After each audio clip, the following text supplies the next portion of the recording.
What is up, party people? Hot Take Tuesday. I got that hot take for you, baby. Little hot. Did you know it's a primary day today? I don't know if you're aware of that. Primary, not for us. No, not for us. We got a ways to go, but for other people. For Georgia, and of course, Thomas Massey, going to get him out of there. He's a fakie. He's a fakie right there. A lot of stuff to get to today. We had to go get pictures. Belle, you should have come. You know what we're going to do for your picture? I'm going to have Charlie draw a picture of you.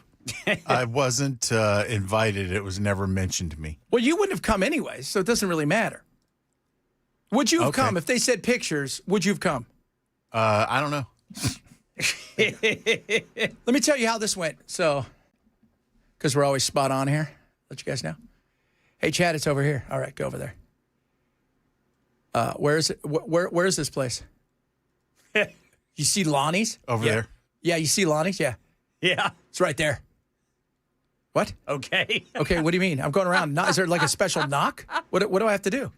It's Lonnie's. Just go to Lonnie's, and it's like right there. Okay.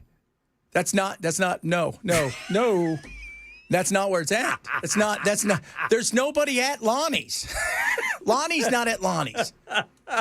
Finally, the guy comes down with all the cameras, and he's like, yeah, I said, this isn't well designed. This isn't put together well.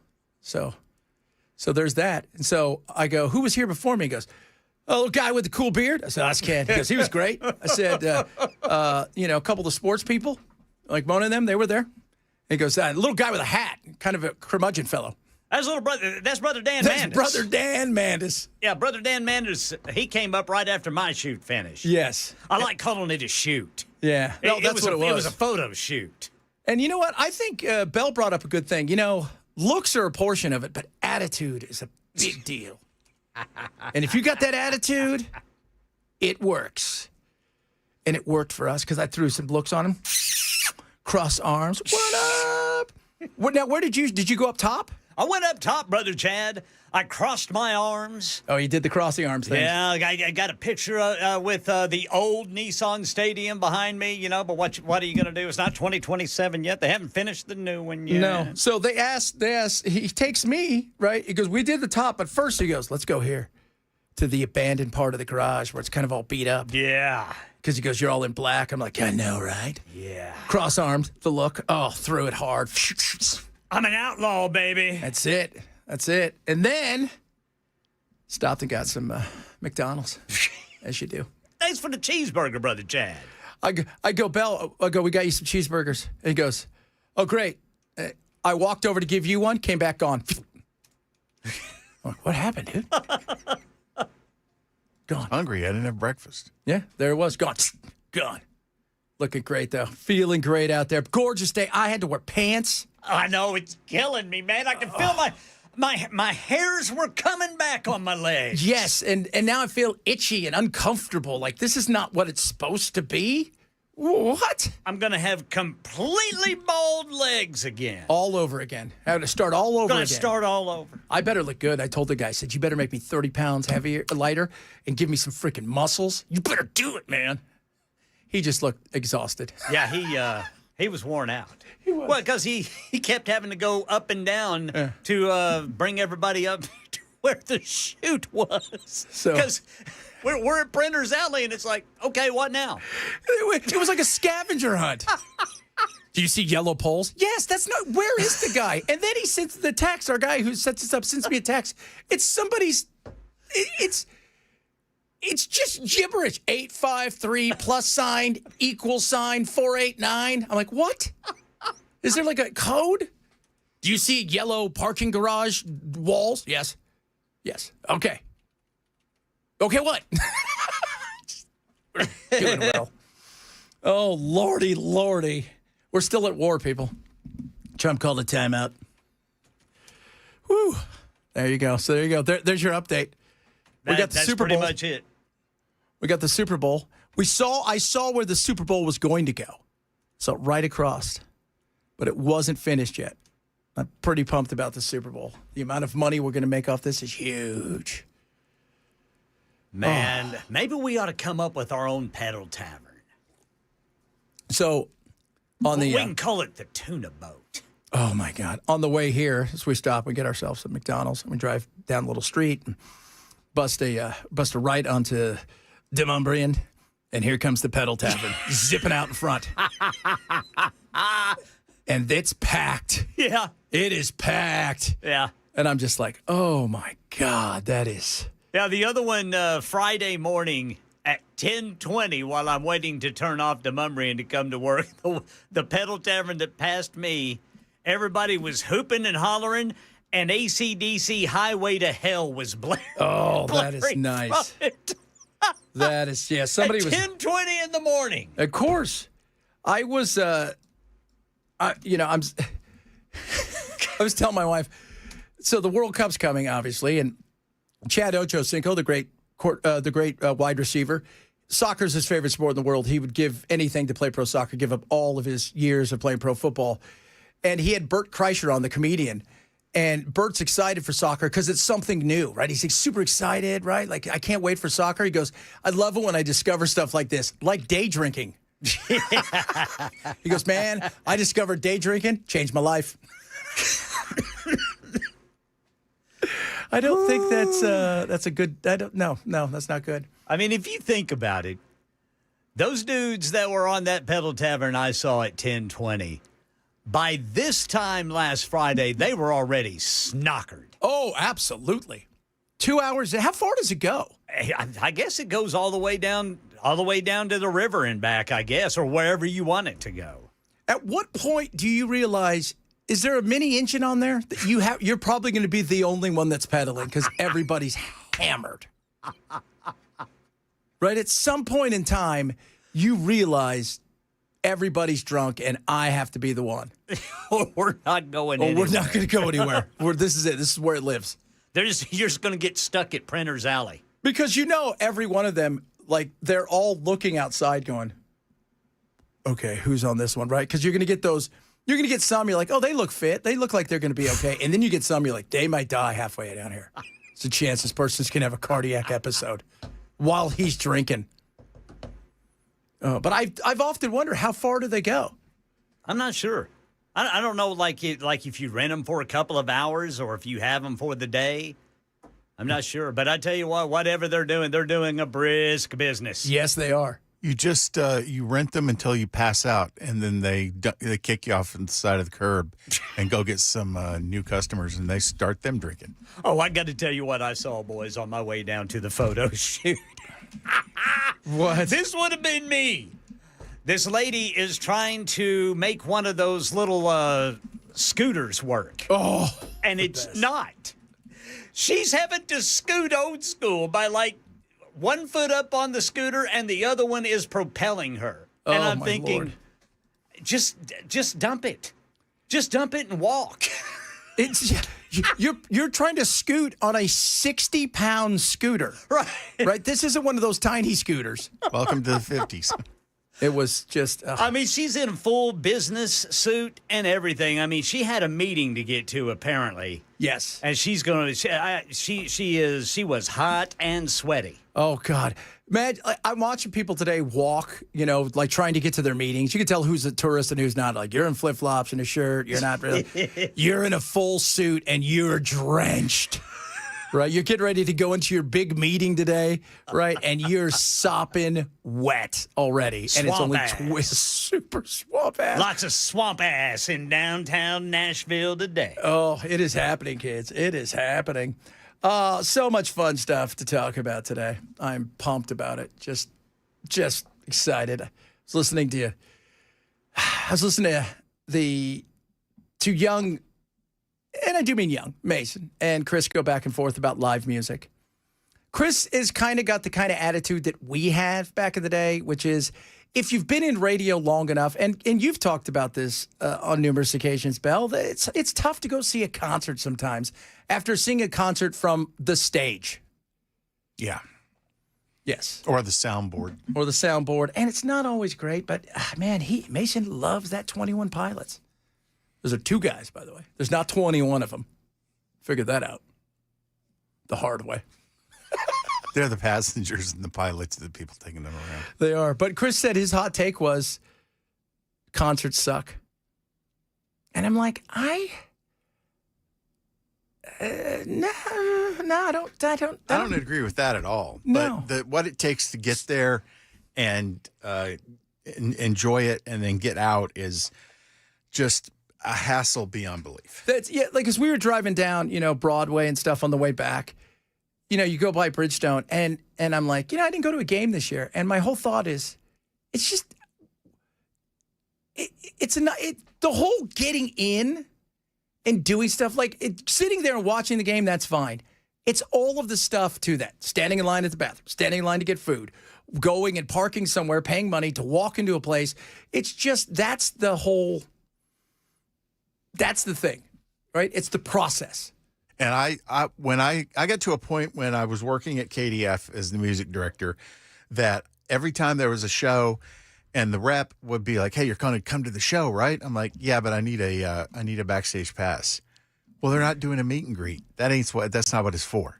I need a backstage pass so I can sit back there, be left alone till the traffic clears out, and then I go get my car. Yeah. Mm-hmm. Oh, well, okay, well, I'll get you a pass. Yeah. Basically, it's not for me to want to watch. It's for me to come and not be messed with. That's what I need. I need space. I want to put my arms out and not touch anybody. That's it. So, woo-wee. So, Thomas Massey, somebody just asked you, I think he's going to win. Man. I hope so. I hope so, too. I absolutely do. I hope he does. I mean, between him and Rand, that's about all we've got in terms of people that actually follow the Constitution. Yeah. I don't. They're the skunks at the garden party. They basically are. They are. Well, and that's what Fetterman has turned into for the Democrats. Yeah, it is. I mean, they are the skunks at the garden party. There's no doubt about it. They're unwanted. And it's interesting because as much as he goes after the likes of Massey, he didn't really do it to Rand Paul. Because I think he realized, all right, I'm not going to win this battle because it's a statewide thing. I'm not going to win this battle with Rand Paul. But he's went hard after Massey. And I mean, the one of the reasons we probably couldn't attack yesterday is because they had to send Pete Hegseth to campaign. And this has nothing to do with Ed, Galleen or Gallon or whatever his name is. It's nothing to do whether or not he's a good guy, a bad guy. It has all to do with the fact that you went after somebody and you've turned him into, he's not the worst congressman of all time. Like the hyperbole is so insane. There's never been anybody worse. But really? He's terrible. Oh, God, that is just... And even when he says all these horrible things, it makes me laugh that Massey's like, I don't say anything bad about Trump. I don't. I mean, we haven't talked since last summer. I did find that out. Preston Brooks was a member of the House from South Carolina. Yeah. And he took his cane and beat Senator Charles Sumner almost to death on the floor of the House. He might be a little bit worse than that. Might be. There's a few of them. And if we're doing modern times, George Santos. The astronaut pro volleyball player? Yeah, him. By the way, Pauly Market has Massey just getting boat raced right now. 62% of the money is on Ed. So, if you guys want to know what that looks like. You know what he could do? He could say, you know what? I'm going to run as an independent now. If you guys want to play this way, we'll split the vote. Then what? I may actually win still, and then you're going to have to deal with me as an independent. Yeah, we can't have these senators and these congressmen thinking independently. It's got to be the party line, man. Always the party line. Do what I say always and never question anything. Now give me my $1.8 million slush fund because I got slushes to give. Indeed. Coming up, it is Tuesday, Hot Take Tuesday. It's hot outside. It is. We're going to find out how hot it is coming up in a little bit. Talk a little bit about Iran, more in the midterms. Bell's doing sports as he does because that's what he does. The Super Bowl's going to be here. What? Okay, Bell, that's a sports thing. Just to let you know. Super Bowl. What? Okay, there you go. He's so good with sports. I can't even. He is. I thought that had something to do with dishes. Probably. Super Bowl is what it is. Chad Benson Show, Super Talk 99.7.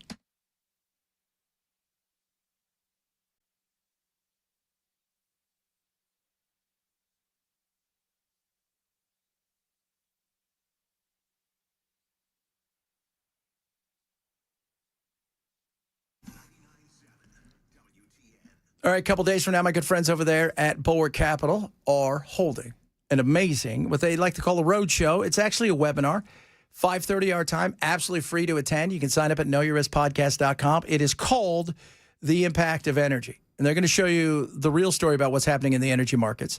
They're going to show you what kind of risk it could be to your retirement, your portfolio, also what kind of benefit it can be. And it's absolutely free to join. Like I said, they're up 60-some% since last January and growing. Why? They're driven by the energy market in a lot of ways, but also because they have a global outlook. Lower risk, lower cost, lower volatility, risk management. And what can they do to get you the most back when it comes to your investments and your retirement? The Impact of Energy webinar happening Thursday, 5:30 our time. Free to register. Go to knowyourriskpodcast.com. KNOW, yourriskpodcast.com for Bulwark Capital's Impact of Energy webinar. Investment advisors driven off the Trick Financial LLC and SEC registered investment advisor. Investment fall risk, not a guarantee. Past performance, not guaranteed future results. Trick 2695.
All right, drivers, we've got a crash. It is blocking the right exit lane, 40 eastbound to I-440. Then in Hermitage, Stewart's Ferry Pike is closed because of a crash. This is between Smotherland Lane and Earhart Road, Alvin Sperry Road there in Hermitage. Nashville's getting a Super Bowl. I've got the very latest on that coming up at 12:30 on Super Talk 99.7 WTN. No, kids, every single Tuesday we do it. We take a hot take, and we deliver it to you. It has nothing to do with politics, pop culture, and silly stuff only. Hot take, hot take, hot take Tuesday. So hot, baby, so hot. Let's start with Belle. What you got for us today, Belle? Where did mine go? I think that Hot Take Tuesday is just too much for my brain. Pretty much about Belle's. That's your speed right there. I had one, and I've completely lost it now. All right, we're going to go back Yes, over please there do. with you, and then we'll come back here. God, this is what I'm talking about. All right. Is it my turn? Yes. Nashville's hosting a Super Bowl. Football. the real MVP won't be a quarterback. It's going to be whichever bartender survives Lower Broad. Oh. I mean, the NFL draft in 2019 drew 600,000 people downtown. God, Just think insane. what this Super Bowl is going to bring. Yeah, because you know what? If you guys have never hosted a Super Bowl, being in Arizona, tell you we've hosted a lot of them. Yep. Some about February being, 80 degrees kind of gets a lot of people showing up. I will tell you this.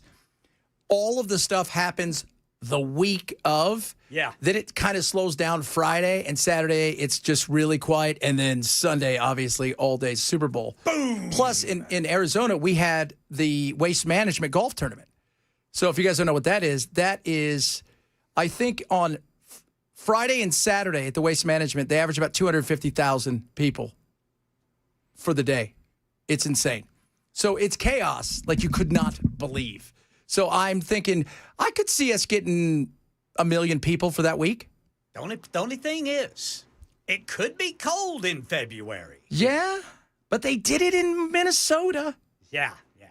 right? I don't think, I don't know. This thing is so big, I don't think weather matters. No, God, no way. Bell, have you thought of something yet? Yeah, people seem to care more about their Wi-Fi than food. True. That's true. True. Yes. I mean, That's, I can't place my order with Kroger if my Wi-Fi goes down. no. What am I supposed to do? Well, we all panic, right? The Wi-Fi's not working. What's going on? The Wi-Fi, it's not working. I can't log on. I can't. Yeah, my thing. I can't. The Wi-Fi. What's wrong with the Wi-Fi? Oh my Lord. Yeah, that's true. Same thing with phone, right? If your phone's not charged. What is your threat? Where's the anxiety kick in for you when it comes to batteries? 20%. 20%. Once it goes red. That's automatic for me. I start thinking, well, I better plug it in. Yeah. Even if it could last another hour, doesn't matter. I got to plug it in now. Yeah. Otherwise it may never work. I may never get it on again. And as I get a little bit older and these phones become more fandangled at times, I'm like, I don't even have to turn it off. What do? Throw it against the wall? Then you can get a new one? Oh. Guys, I'm here to tell you my hot take. I don't care about your crypto. I don't care. I don't want to hear about it. I get stuff sent to me every day. I'm sure it's fantastic. And I know that your coin that's trading at 0.000000003, it is no different in my mind than, I don't know, paintings. It's a way to launder money for the most part. It is. And I don't want to hear it. It is as bad for some people out there as it is. And I'm not saying crypto's horrible. There's a couple of them that will eventually be the ones. But for the most part, I could start a crypto today. Right? There's no way that America would allow me to start a currency. I could start a crypto. And the only way that crypto is going to be worth anything is if it's like CrossFit and veganism. I never shut up about it. It's not a religion. It's a pretend thing. Chad. CrossFit and veganism. They never shut up about that. Ever. Ever. You know that, too. You listening out there, you're like, you're right. Those people don't shut up. CrossFit. Would you like to go work out with me? It's an abandoned, auto place. And there's giant tires you can flip over. Yeah, just in case. I don't know. I'm in the apocalypse. You're like Kevin Bacon in Footloose when he's running through the manufacturing plant turning flips over cars. Yeah. You know what? That right there would be if somebody's probably sitting here listening going, oh, my God, that'd be great. We'll have a workout like Kevin Bacon. Everybody's going to wear denim. And we're going to smoke while we do it. Yeah, the minute we're done, you got to smoke. You have to smoke the minute you're done, as you do. And then we'll have tractor fights. And then we'll take the preacher's daughter out on a date. Just over the track, though. Just over the track. Just over the track. To the other side of the tracks, if you will. All right, guys. Iran, we're in a quagmire / excursion. And we'll talk a little bit about that. Top of that. Midterms. What's going to happen? A lot of you, some of you not thrilled by the fact that Massey may lose. Others want are glad he's going to lose potentially because he hasn't shown the right purity when it comes to voting. So we'll discuss a little bit of that as well. If you miss any of the show, shame on you grab the podcast. Chad Benson Show, Super Talk 99.7.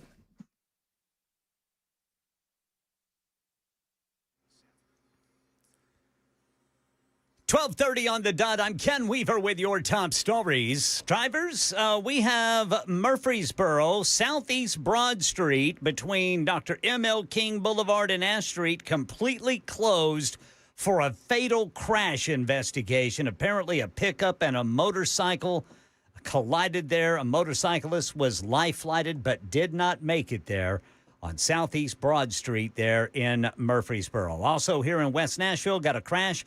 The right exit lane is blocked. That's going to be 40 eastbound at 440. And in Berryhill, a crash, Thompson Lane at East Irish Drive. It's not even rush hour yet, folks. The NFL's bringing its biggest game to Nashville, awarding Super Bowl 64 for 2030. It's going to be played inside the new stadium set to open next year. Nashville chosen thanks to its ability to draw massive crowds, highlighted by that 2019 NFL draft for at least 600,000 people crowded Lower Broad. Officials also say the city's entertainment appeal and infrastructure made it, quote, Super Bowl ready. Channel 4's Marius Payton has more from the site of that new stadium. I sat down with Dina Ivey Monday morning, the CEO of Nashville's Visitors and Convention Corporation. She told me a number of things. We talked about a few things. First, we talked about hotels. By 2030, Nashville will have more than 650 hotels with over 80,000 hotel rooms. Of course, traffic and security will be a massive part of this. Ivey says the NFL leads the charge on security, but they'll be working with Metro Police as well as emergency management. And this is not a one-day event. Yeah, there is going to be a press conference to talk more about this tomorrow morning at 9. Governor Bill Lee is going to be there. Also, sportscaster Jim Nantz going to be there at the Super Bowl press conference tomorrow morning at 9. And then, of course, you got to have a party on Lower Broad. Going to be live music on Lower Broad tomorrow evening starting at 7 o'clock. To celebrate Super Bowl 64 coming to that new Nissan Stadium in 2030. That's the latest news. Weather's next. I'm Ken Weaver, WTN News.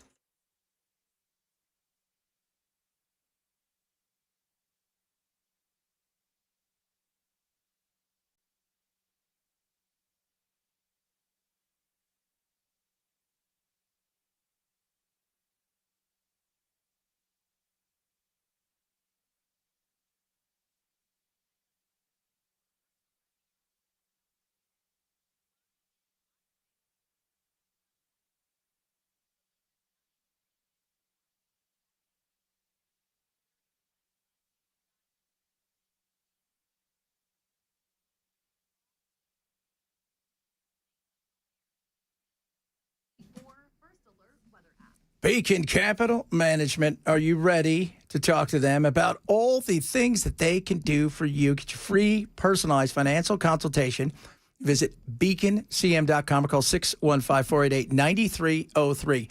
What do they offer? Everything. Let's say you're worried, right? You've done well for your life, but you're worried about as you get older, state. How do you protect yourself and your loved ones? Trust, wills, POAs, life insurance, and potential probate avoidance. You want to make sure healthcare planning, they've got that, especially long-term planning that is extremely important. They can help you with that. Taxes, just because you're retired doesn't mean taxes, man. They can still come for you. And then let's talk about investing because you don't want to outlive your money. Beacon can help you with that. From their active money management to diversified portfolio options, risk management and mitigation. And then you get to income planning, predictable income. Maybe you want that. Maybe you're thinking longevity planning, maximize Social Security, whatever it is that you need, they can help you with it. Call Beacon today. Get a free personalized financial consultation. They're local. Sit down and talk with them. They're amazing. 615-488-9303. 615-488-9303. Online at beaconcm.com. Beacon Capital Management. This is a paid placement.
Oh, man. We were moments away from going back to war. Or, excuse me, excursion. Excuse me, police action. Excuse me, stuff. This close. It's just war games with Iran. That's what it is. They are, they're not going anywhere. Trump has listened to Bibi, and we are in a position that sucks. Any other bad ideas? No, the best bad idea is to leave. That's it. We're not going to put tens of thousands of men on the ground, and women. Don't want to leave them out, right? Because it's all about equality here, as you know from Pell. Total equality. The reality is, what else? What are we going to do? We're not going to bomb them into submission. It isn't going to happen. We're not going to start killing civilians. No. By the way, do you want to be the pariah of the world? Do you want to get to the point where, what are we going to do? Even today when I was talking to my, and I'll play some of it a little bit later, my buddy who is a big military analyst, Mike Lyons, and in the military for a long time.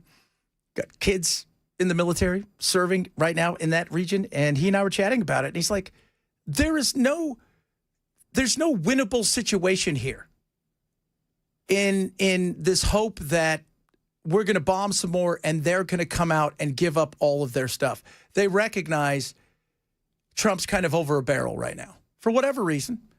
Well, let's just be honest about it. And like you said, dude, we're not going to bomb civilians. We're not going to carpet bomb Tehran and kill tens of thousands of people. That's not going to endear us to the people that we're hoping will eventually come around and take on this this regime. It's just not going to happen. So what's the best bad idea? Probably to step away. That's it. I mean, it sounds like, but what else are you going to do?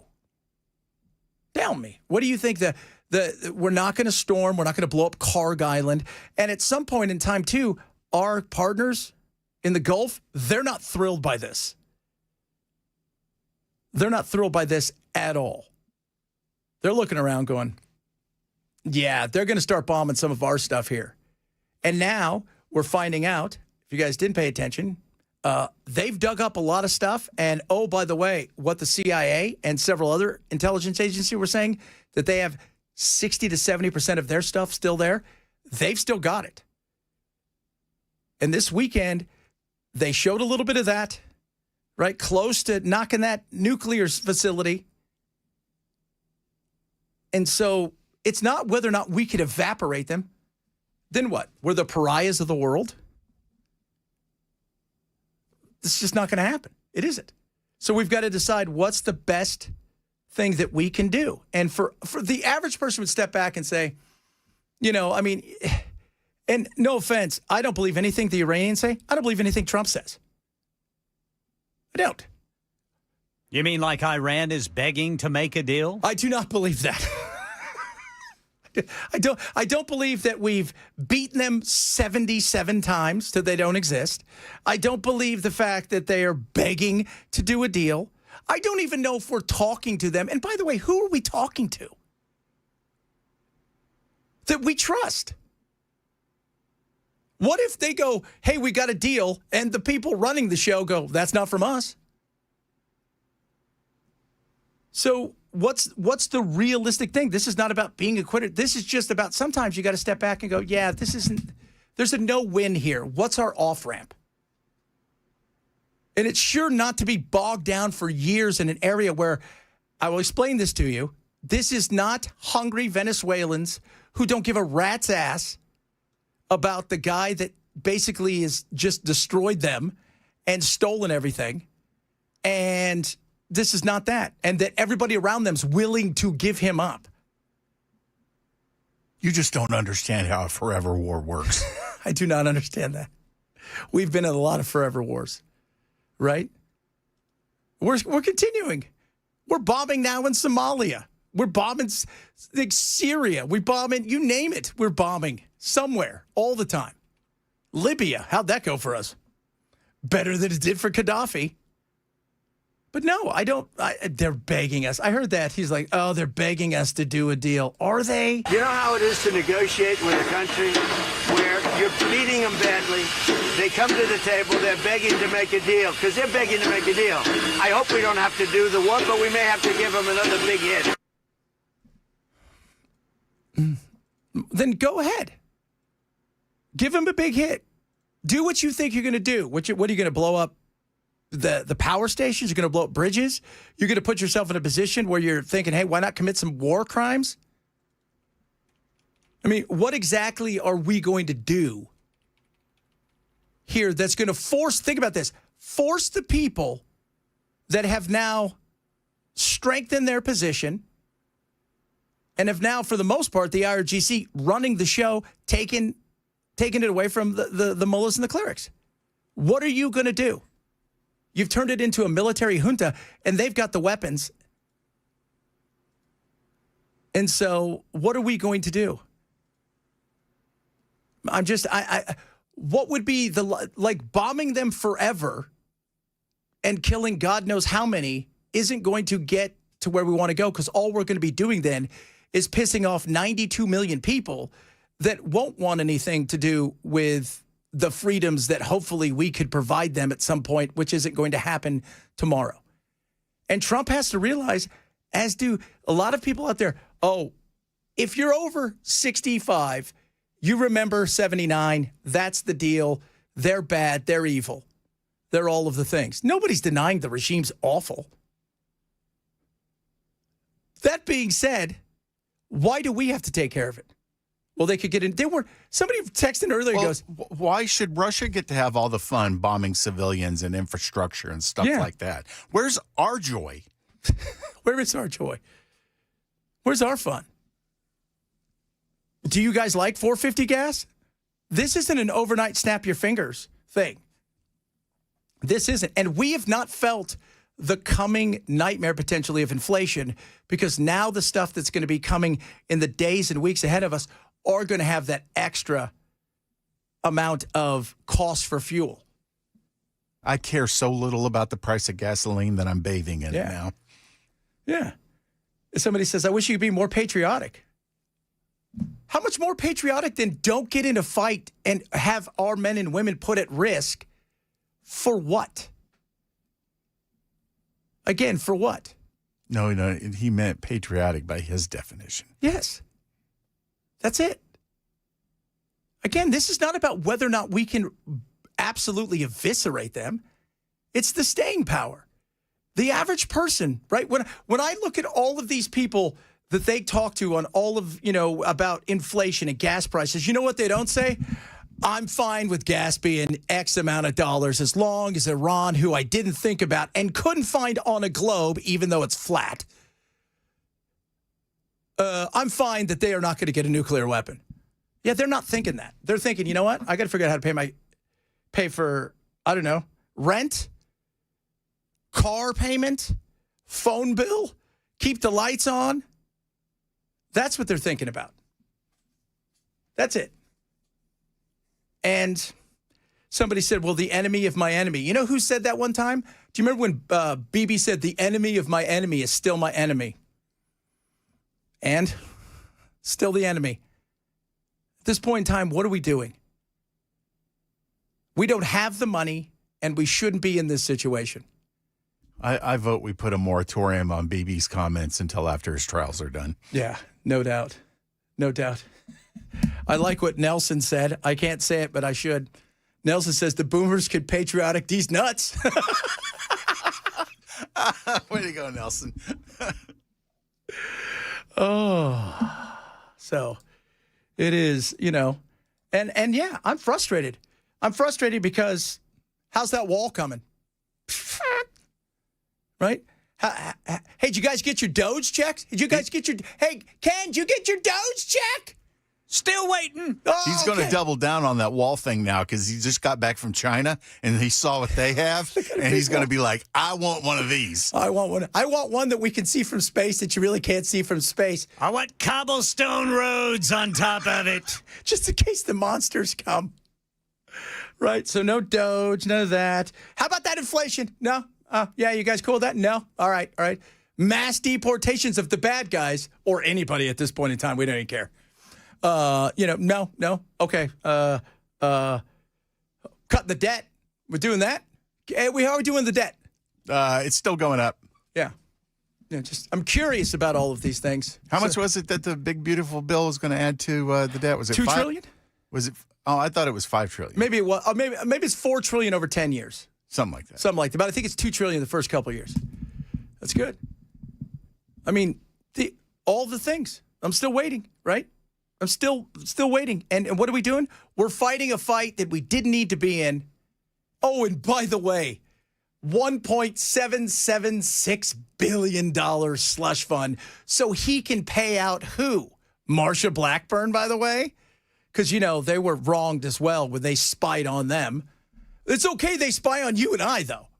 Oh, yeah. And, of course, Marsha's done nothing to prevent that from continuing to go on. Yeah. Yeah. So that's exactly it. All of this should piss us all off. They're enriching themselves. It is ridiculous. If Barack Obama or Joe Biden set up a $1.776 billion slush fund that they were going to control and no transparency to hand out money to whoever they thought that was wronged by this, how would you feel?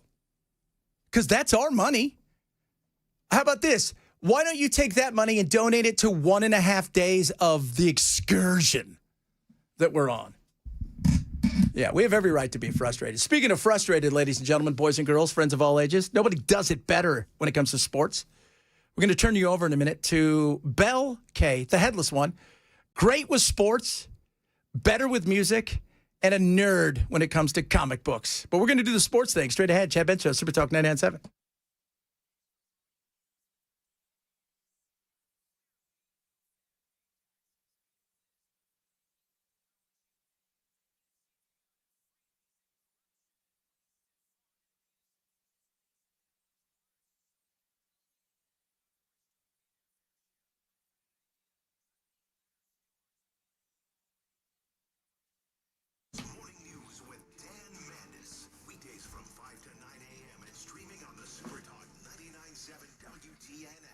Relief factor is incredible. You sick and tired of being in pain? We all are. We hate it. Aches and pains in your joints. You don't want any part of that. Want to get out of it? Relief Factor is going to help you. Naturally formulated, amazing. My buddy George has been listening to me for a long time up in Oregon. Started taking it. Said, yeah, I bought the bullet. He's a garbage man. But he's old school. Gets up and down and that kind of stuff. His knee, he was done. He thought, I'm done. Can't do this anymore. Started taking it. Within about 2 weeks, he goes, dude, I'm back to normal. I can bend my knee, no pain. It's incredible. Fights inflammation. You take it every single day. And right now, 3-week quick start. A 3-week quick start is just $19.95. You're going to love this. Third-party form. So the third party goes and looks at it. Purity, potency. Does it work? It absolutely does. You're going to feel the difference within days. I want you to try Relief Factor now. How do you get it? Go to relieffactor.com, relieffactor.com, or call 800-4-RELIEF, 800-4-RELIEF for Relief Factor.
All right, drivers in West Nashville got a crash blocking the right shoulder. 40 eastbound there at I-440. Berry Hill, a crash. Thompson Lane at East Iris Drive.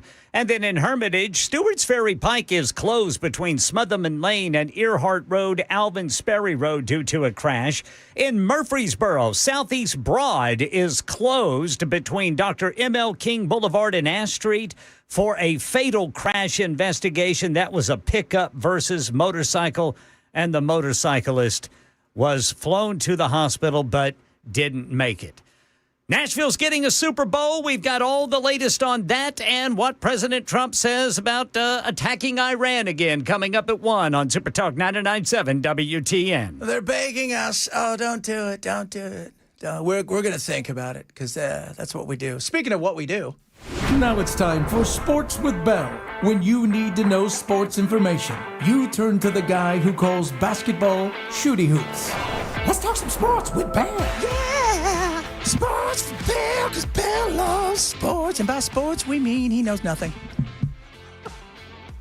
So the Titans get back to the Super Bowl, but only because it's going to be in our So venue. good. He's so good. Is that am I saying that right? That's it. Yes. Yeah. Okay. So they don't actually have to play the season if they don't want to. No, they have to. They don't get to go automatically. It's not like the Olympics. Well, where then you what's the qualify. point of having it here? Because it brings money and they could show the new stadium. Whatever. He's so good at this. You're so good at sports with Bell. Let's talk some sports with Bell. This brings back a funny memory for me from the 2019 NFL draft. There were a bunch of bachelorette parties that just happened to be on that weekend. And some of these brides-to-be were fuming because, number one, they didn't like sport. They didn't care for sports at all. But there were so many people downtown, nobody was paying attention to them. No. And there was this one who's, I've got to find this cut, man. It's got to be somewhere on X. But she says, I don't know why we have to have all these football people here. These football people they're really annoying. God. But you could, it was cracking me up because, it was elbow to elbow downtown. Nobody was getting through that crowd. Because that was the first time they had taken the draft on the road, and now they can't stop. Right. Because this year, almost 1 million people in and it's Pittsburgh. Yeah. Think about it. It's Pittsburgh in April. Pittsburgh in June is like, it's not bad, but Pittsburgh in April? Oh, goodness me. I don't like all these football people. What are all these people doing here? I want to ride around. Oh, Jenny, you're going to be the greatest bride of all time. Thank you for making me your maid of honor. This is putting a major damper on my stove. Yeah, it is. That is. Gosh, that was funny, man. That cracked me up. They were a little shocked by the amount of people. Are they all here for me? No, Jenny, they're not here for you. Right? They're not. And you're going to get drunk and have a horrible night where you're going to be sad when you go home and not tell your soon-to-be husband that you had an affair with some drunk guy from Minnesota. He tore my sachet. Okay, so 8720 says the only way the Titans are in the Super Bowl is if they have tickets.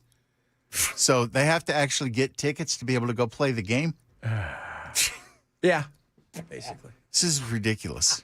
No wonder we're not very good. Who wants to pay to be on a team? We need to change the rules. Oh, I'm excited for the Super Bowl. It's going to be awesome. You know what's cool is we're probably going to be that whole week of media, we're going to be down there. Yeah. So be prepared for that. We're already practicing. Oh, look, it's Terry Bradshaw. Terry, your daughters are hot. That's pretty much it. I like that. All right, coming up, hour number 2, we got some of your text messages. As Bell fends him off. Go, Bell, go. Among other things. Straight ahead, Chad Bench, Super Talk 99.7.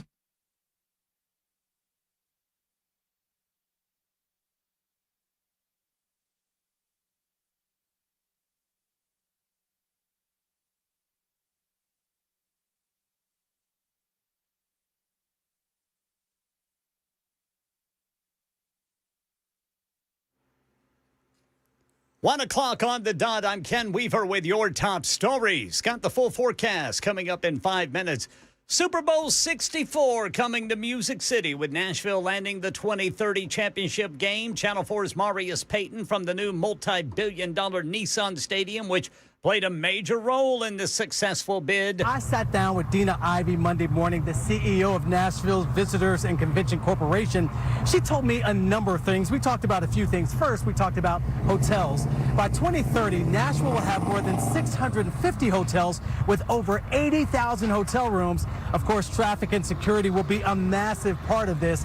Ivey says the NFL leads the charge on security, but they'll be working with Metro Police as well as emergency management. And this is not a one-day event. Well, you know, Nashville's got to throw a party to celebrate. Channel 4's Alexandria Adams telling us. Tomorrow there's going to be a big party on Broadway. Also tomorrow morning there's going to be a press conference that will happen with city leaders. Governor Bill Lee's going to be there, the Titans, and Nashville sports broadcaster Jim Nantz. Of course, going back to that party, though, starts at 7:30. The Super Bowl celebration is happening there on Lower Broadway. There's going to be live music because, of course, we live in Nashville. Got to have that. Drone show as well as fireworks and special guest appearances there.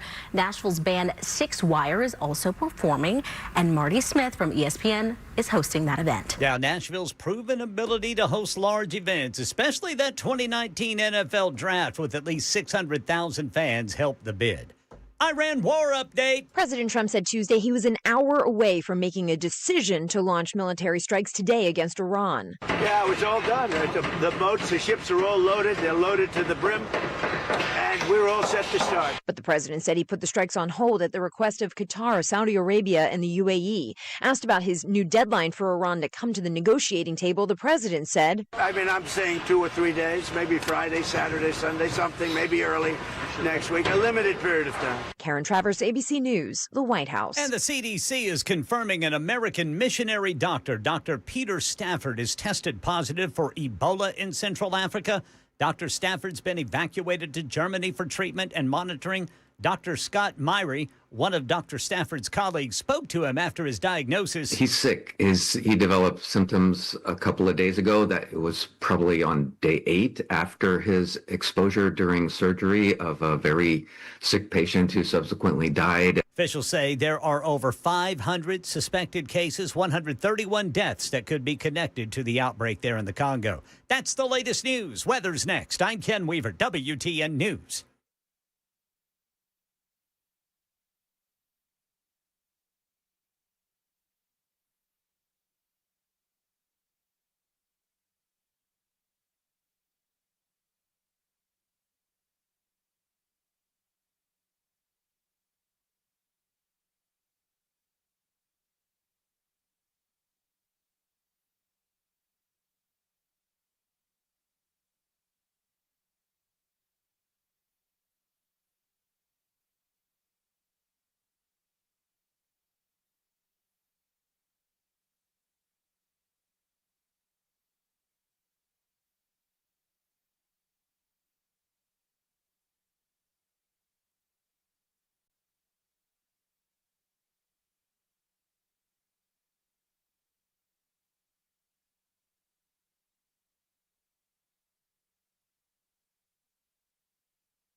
What's up, party people? Super excited. Big hour. Huge hour. Excited about stuff. Got a little what's. We're going to talk, got our hot take Tuesday. Because we've got the hot take coming up in a little bit. Bell's got a hot take. Ken's got a hot take. I've got a hot take. Some of you were hot with me last hour. A lot of you, though, were, the frustration level is there. You can feel it. And I'm going to tell you guys this. I don't feel one way or another about the president. I don't love him. I don't hate him.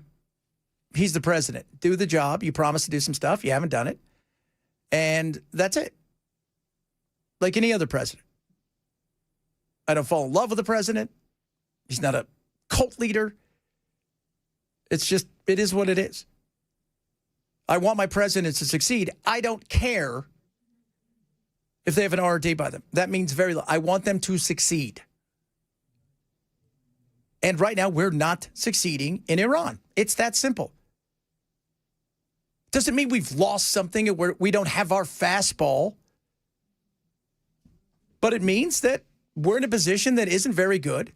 And my fear is ego's going to drag us into something that could get even uglier, and we don't need it. We don't. Nobody wants it, needs it. Nobody wants to how many of you are thrilled by, higher gas as long as they don't get, they're not a nuclear weapon. Somebody texted earlier, go, hey, we've been fighting it for 8 weeks now? You figured by now they were 2 weeks away from a nuclear weapon. They would have gotten one by now. And they're not getting a nuclear weapon. They weren't efforting to get a nuclear weapon. That's according to our intelligence. Go back last March, Tuesdsay, bringing up all the intelligence agencies. Yeah, they're not trying to get one. Well, we don't believe them. And I do think I think hubris played a huge role. I think Trump was being whispered to by Hegseth and everybody else and especially Bibi Netanyahu, you can do this, right? Look what you did in Venezuela. Look at this amazing thing we did in Venezuela. Venezuela is not Iran. They are separate. From the IRGC to their military to their local militias, they are not a Venezuelan military that was half-assed, followed by some Cubans that were probably starving, right? Followed by a bunch of people that looked over and go, if we sell this guy out here, they'll probably let us stay and be president. Okay. Not the same. Rubio's not going to agree to that. He wants the throne. Well, Rubio's going to have the throne. Look now. We're just talking. Guess who's running the White House press conferences? Vance is up there doing it. That's J.D. Vance. Because what's her name? Carolyn Levitt. She had a baby, right? Yep. She's on maternity leave. Still looks hot. Yeah, she does. Good-looking lady. Trump has kind of got the Gaddafi thing where he surrounded himself now with these 3 hotties. Have you seen him? I thought that was the Sacha Baron Cohen thing. No, that was a dictator. Gaddafi had a fleet of like ninja women around him that were hot. Ninja women. Nothing wrong with little ninja women.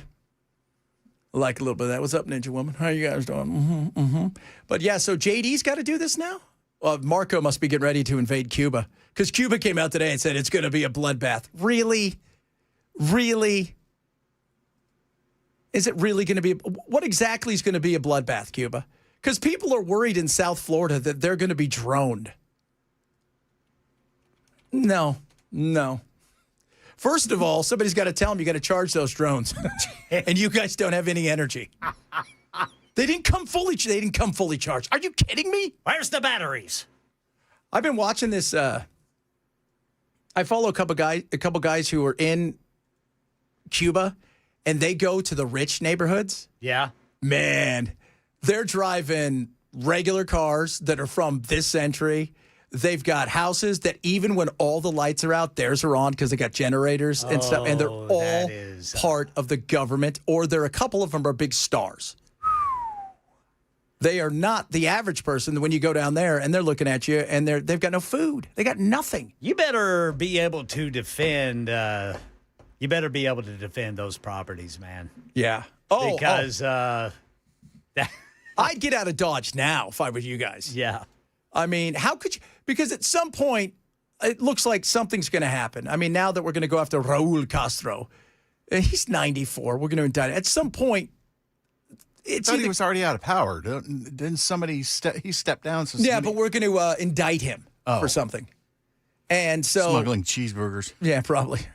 And so we're going to indict him, and this thing's going to fall apart. And like you said, Ken, people that have been oppressed for years, whose families have been beaten and tortured. You don't think that when they come, they're going to do the same thing they did to Gaddafi? They're going to absolutely eviscerate those people. Yeah, it'll be terrible. It will be. So somebody would like to know where you sign up to be the leader of the Ninja Women. That is a great question.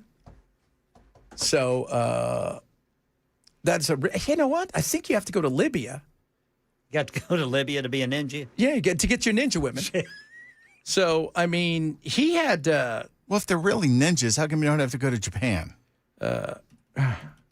Well, I mean, okay, so this is what it was. He had a Amazonian guard is what they called it. Libya's female bodyguards referred to as Amazonian Guard or the Revolutionary Nuns, an elite all-female protection unit established in the 80s by Muammar Gaddafi. Heavily armed, trained unit served as part of the core of a security detail and public image until, the whole thing where he was killed and plundered. So what's their defense mechanism? They make a sandwich and hand it to you? They're fembots, dude. Oh. They got those braziers that shoot bullets. So are you ready for this? Okay, so the propaganda of empowerment. Training and duties. Handpicked women underwent rigorous physical conditioning. By the way, you couldn't be... he didn't want any bigger girls, is what we're trying to say. I'm not trying to be mean, right? But I mean, I would have put a few bigger ones around me, but whatever. Yeah, plus they're going to be loyal because, hips don't lie. Yeah. They had to do martial arts, fire training, small rotation, 15 to 40 guards accompanied by the leader during public appearance. Man. Yeah. That's a lot. Just to let you guys know, some of them maybe didn't want to do it, but they were forced to. I was getting ready to say. I'm just letting you guys know. I'm sure that once they, decided they wanted to take a different path, Muammar Gaddafi allowed them to. Yeah. Oh, he totally did. He totally did. He was like, go ahead. You know what's weird? Like, he took that turn. All I want you to be is happy. But you know what's weird is he took that weird turn. Do you remember? It was like, yeah. We bombed the baby's room, and he was never the same after that. He gave up, and he was always 2 weeks away from a nuclear weapon. He gave up all of his stuff, and we promised him all these things, and eventually he died because our experiment on him didn't work the way that we thought, and we abandoned him. But do you remember when he came out to the White House and he put his giant tent up there? No. Yeah, he came out and he stayed. It was the first time he came out, and was it under Obama? And he put that giant tent and he slept out there, and it was one of those huge tents. Interesting. But they paid back. Obviously, the Lockerbie bombing was a huge deal. And, we blew up his palace and, the baby's room and everything. They always talk about his stepkid or the adopted kid he had. And then he kind of took a turn where he didn't want to be a pariah anymore. And, it's weird because he's got this weird thing where everybody hated him, and yet the country kind of loved him at times because he did free everything from the oil reserves. So, but yeah, having those women, that they were super happy to be a part of that. So, do you think they stuck with him all the way to the end? Yeah. No, they did not. By the way, there is a couple bigger ones. I'm looking at one of them right now, and yeah, that is a bigger girl. They put her in camouflage. So they said they were trained to kill, though. So, he wanted that. So that'd be a pretty good thing. Thick thighs saves lives. Thank you, Jason. Oh, Lord. Yeah, so if you would like to be a ninja woman, Belle's going to be holding some auditions. First things first, how good are you at making a sandwich? Hey, you got to start somewhere. And it can't be poisonous. Period. Case closed.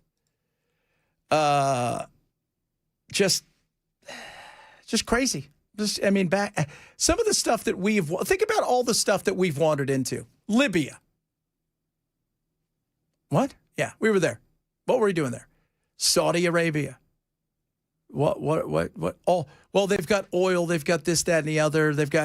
If we are in places that we have more bases. I think China has 3 bases. We have hundreds of bases around the globe. The amount of money we spend, we're in everything we can possibly get our hands into. And everywhere. What was the stat I read? It was, I think, 193 recognized countries in the world. Yeah. And we dump money into 177 of them. Yeah. So how many bases do we have currently? Jeez. Oh, my Lord. So 750 overseas bases, give or take. Some of them are just small little areas. Some of them are much bigger. We're everywhere. That costs a lot of money. And, it's a lot of ninja women. And most of these states where we have bases have learned that we are willing to work under the bribery function. So you want a base in our country? Yeah. That's totally doable. Yeah. Totally. How many digits is that going to be on the check? And that doesn't even account the fact that I can guarantee you the CIA is in every country. And in every country, they're trying to do what? Recruit, spy, pay off things. Yeah, they're everywhere. Or just flat out destabilize. Yeah, they love that. The destabilization. By the way, there's great reporting. It's a long report that's out right now, and I'm going to go through it tonight.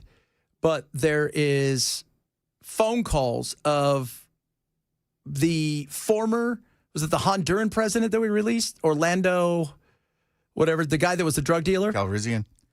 Orlando, yes, Calrissian. We released him, and we're like, you can't drug deal anymore. He, along with the U.S. and Israel, we released him because we wanted to prop him up to take over again as the president after convicting him and sentencing him to 45 years in prison so he could help us destabilize Mexico and Colombia. I mean, that's what we do. Well, we're the good guys, so nothing we could do could be considered wrong. Yeah. So, I don't know. We are the good guys. We are. Look, I love our way of life better, and I'm not saying that we don't do things that probably if we knew at night it would be I'm uncomfortable with. But at some point in time, we are spending money we don't have, fighting wars we don't need to be in, and putting ourselves in situations that we don't need to be in financially as a nation. Because big business and some of our other allies, who really aren't the allies we think they are, want us to. It's frustrating. All right, coming up, Hot Take Tuesday. Got your hot takes. Bell will be quicker on his hot take this last time. I don't know about that. Not as quick as we were hoping. You can't be part of the ninja team. I was hoping you trained him like Shaolin. No, you guys train and I'll be napping. You guard him. What's he do? This is it. He doesn't do anything. He may be in a coma. We don't know. Every once in a while, I'll do a well check on him. Oh, Lord. We'll talk about our hot take straight up. Remember, hot take, guys, anything but politics. We'll do that straight ahead. Chad Bench Show, Super Talk 99.7.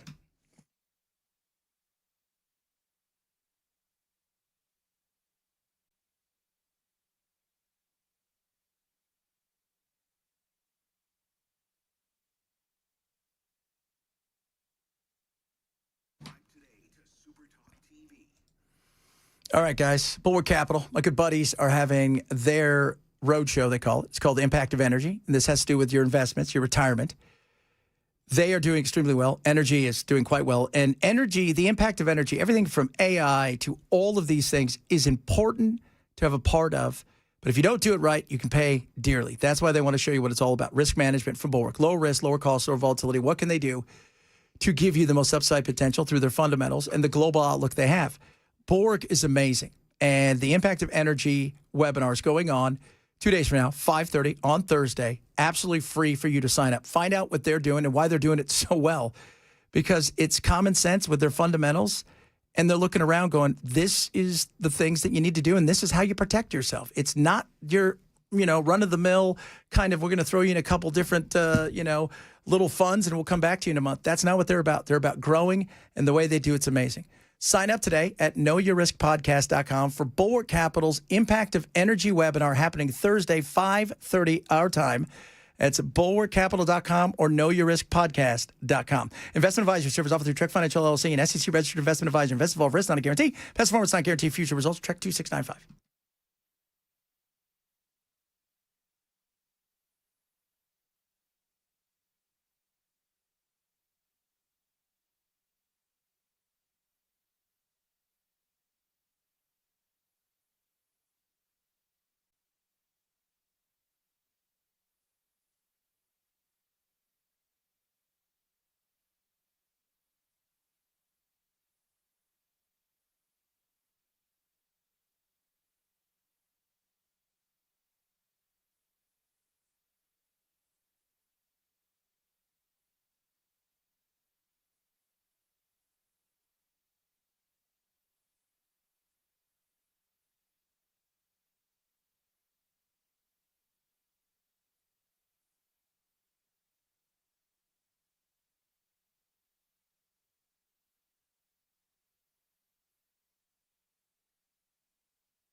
All right, Murfreesboro, Southeast Broad is still shut down for a fatal crash investigation. This is between Dr. M.L. King Boulevard and Ash Street. Apparently, a pickup and a motorcycle collided, and the motorcyclist didn't make it.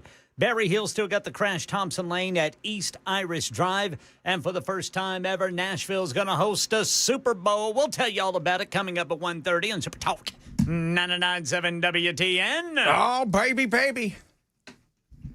Every Tuesday at this time, give it to you like it's so freaking hot. Hot take, hot take, hot take Tuesday. Hot take.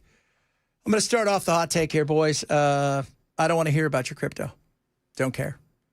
I don't care. The other night, my uncle and I had some stuff to do, and we were on doing this thing with a bunch of guys who would like to work with us, and we spent an hour of listening to them whine about crypto and talk about people that I don't care about, right? On what I, quite frankly, think, yeah, okay, it's kind of neat, but it's made up, and it's no different than art. It's a way, that when Iran and North Korea get crypto, that chances are maybe this isn't the best thing for society. Am I still allowed to talk to you about being a vegan? Absolutely.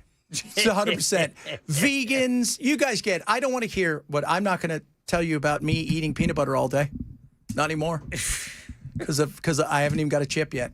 Oh my God, they gave me a chip. It was a peanut butter cup, and I ate it. It was. The reality is, though, it's oh, dude, you don't even, it's the future. It's the future of what? I can make up a currency. My buddy just said you should do lizard coin. That's a big deal right now with all this UFO talk. All the UFO. Oh, what if they have their own currency they want us to use?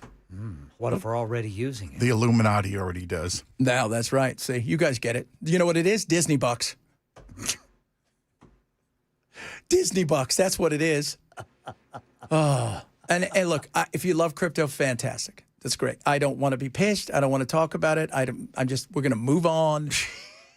.org with that one, kids. We're going to move to you. What are you eating there, Belle? You had 2 burgers earlier. Is it peanut butter cups? Peanuts. But anyway, ties into mine a little bit as it is. Wi-Fi is always more important than your next meal or any meal. Yeah. If you don't have Wi-Fi, you can't do anything. You can't do jack squat. No, you can't. And we just lose it, right? If we don't have Wi-Fi, it's just, oh my God, what are we going to do? You can't watch your stories. No, I can't. And you know what's funny? Even if your phone can still is on 5G, it doesn't matter. I'm not at Wi-Fi. It might not be as fast. And then, of course, with the television now, everybody's TV is all about Wi-Fi. No longer is it about plugging into the cable box and whatnot. I don't care about food. I want people to see me. That's right. That is correct. Absolutely correct. What do you have for us, young Kenneth? Well, Nashville's hosting a Super Bowl. Football. The real MVP is not going to be a quarterback. It's going to be whichever bartender survives Lower Broad. Because I'm telling you, if it's anything like that 2019 NFL draft, those boys and girls are going to be busy. But they are going to make money. Yeah. They're going to make money. I wonder, because you wonder, okay, bartenders, because everybody always thinks, I bet those people that work, the ride shares and stuff, everybody works that night. So you're not really getting that much more. You may get a surge pricing thing. But when it comes to bartending, it's not like they're bringing every bartender in America here. Right. So you're probably going to make a gank. And think of all of the midnight ballerinas. I almost said strippers. That's not very fair. Midnight ballerinas. They're just paying to go to college. Do they get naked? Midnight ballerinas? Yeah. Depends. Well, it's Well, if they get naked, they're a stripper. That's midnight. Well, yeah, but it depends because they may not get fully nude. But if they're fully nude, that usually means there's no drinking in the place, from what I understand. So I like how there's interesting little checks and balances. Yeah, because you can get fully nude as long as you're not drinking. Yeah. So, and then think about how the champagne room must be popping. I always found it to be a little boring back there. You think? What do you mean? They get back there, they're out of sight of the bouncers and the managers, and they just slack off. They just sort of like... Yeah, but you're paying big money to be in the room with them. They're not slacking off. Hey, you pay for it. It shouldn't have been that dumb. What? This is why you were not a good midnight ballerina. This is why. You don't know that. I might have been offered. I was light on my feet one time. You don't even know, my friends. They slack off. Oh, yeah, now that you paid $4,000 for the champagne room, I've decided I don't want to dance. Yeah. Yeah, is that the way it works? I follow enough of the midnight ballerinas because I love to watch their tips. Look, if I'm 24 and hot and I can make $6,000 a night dancing, hell, I'll do it now. If I could make $6,000 a night dancing, you bet your candy ass I'm going to be out there doing it. You bet you, man. Shaking it every night. Just look at the ceiling. Just look at the ceiling. It doesn't matter that your dollar bills are a shame. Shame and glitter, shame and glitter. Oh, Lordy, Lordy. Oh, goodness me.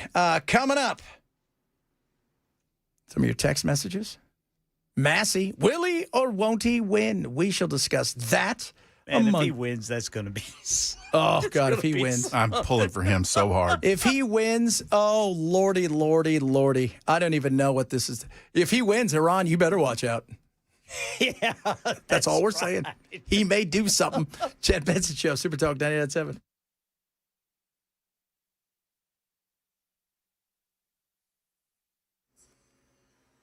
I'm Ken Weaver with your top stories. Got the full forecast in 5 minutes. And for the first time ever, Nashville's going to host the Super Bowl. Going to be Super Bowl 64 set for 2030.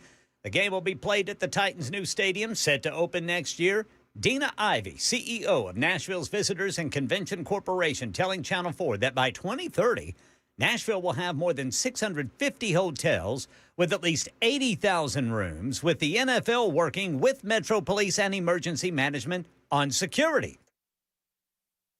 Event ever. I mean, we've never hosted anything of this magnitude. We've hosted a lot of big events, as you know, our annual events, and we're used to hosting big events, but this one will be incredible. Oh, the city's ready. The city's ready. News conference with Governor Lee, the Titans, and Nashville sportscaster Jim Nance tomorrow morning at 9. And then you got to celebrate that we got the Super Bowl. So there's going to be a big old free concert on Lower Broad starting at 7:30 tomorrow night. Going to be a big drone show, fireworks, guest appearances. Iran war at the White House construction site for the new ballroom. President Trump says he was an hour away from ordering more strikes on Iran this week. He said Gulf allies pressured him to hold off. I had made the decision. So they called up. They had heard I made the decision. They said, sir, could you give us a couple of more days?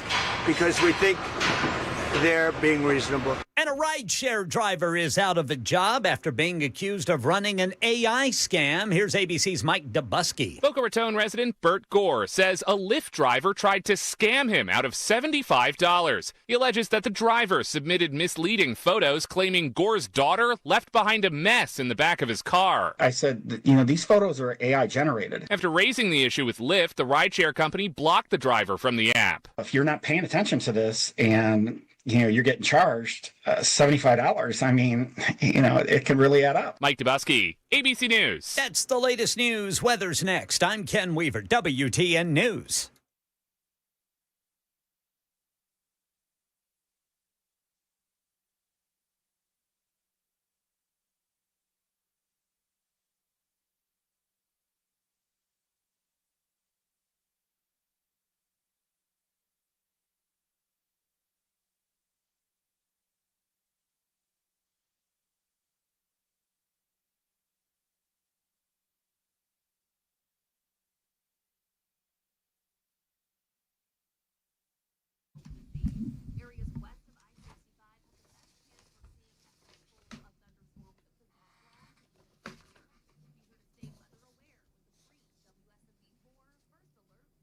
All right. Wellness Institute of Nashville is awesome. Painisbad.com or call 615-246-5009. Good buddy, Dr. Mitchell. He's got you covered right now. $33 off each visit, the Epic Spine Special. All right. We're talking about no surgery, no injections, no painkillers. His knowledge, combine that with top-of-the-line innovation, including Medical Bay 1. So think about this. You go in there, futuristic, all right? Healing machine. It's going to massage you, right? So you're feeling that. Full body lasers using red light, including near infrared. It also adds stem cell stimulation for tissue regeneration and uses photons and wavelengths for the ultimate in healing. They have got the Hydrowave machine. It is amazing. Do not be, just don't get to the point where you're so frustrated, like, you know what, I'm just done. I'm going to go have surgery. Don't. Go see Dr. Mitchell right now. He's going to help you out. $33 off right now, the Epic Spine Special. Go to painisbad.com, painisbad.com, or call 615-246-5009, 246-5009 for the Wellness Institute of Nashville.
So I hope Thomas Massey wins. And it's going to be close. It is. Closer than it should have been. And again, I have nothing to do with Ed Gallagher. This has nothing to do with him. And a lot of people, no, it has nothing to do with him. This is all to do with the fact that Trump doesn't like Massey because Massey likes things like no debt. Let's stop giving money to everybody. He voted against, by the way, closing everything, giving money out for people, COVID. Like, let's not do that. But for a lot of things. And the thing that makes me respect him the most is the fact that Laura Loomer hates him. Once she doesn't like you, you're like, I'm doing okay. What was the thing I said earlier? You got Loomered. That's her thing. You've been Loomered. You've been Loomered. Oh, for God's sakes. So Trump, obviously not thrilled by Massey, wants him gone, thinks that he's, all of the things that are evil and bad.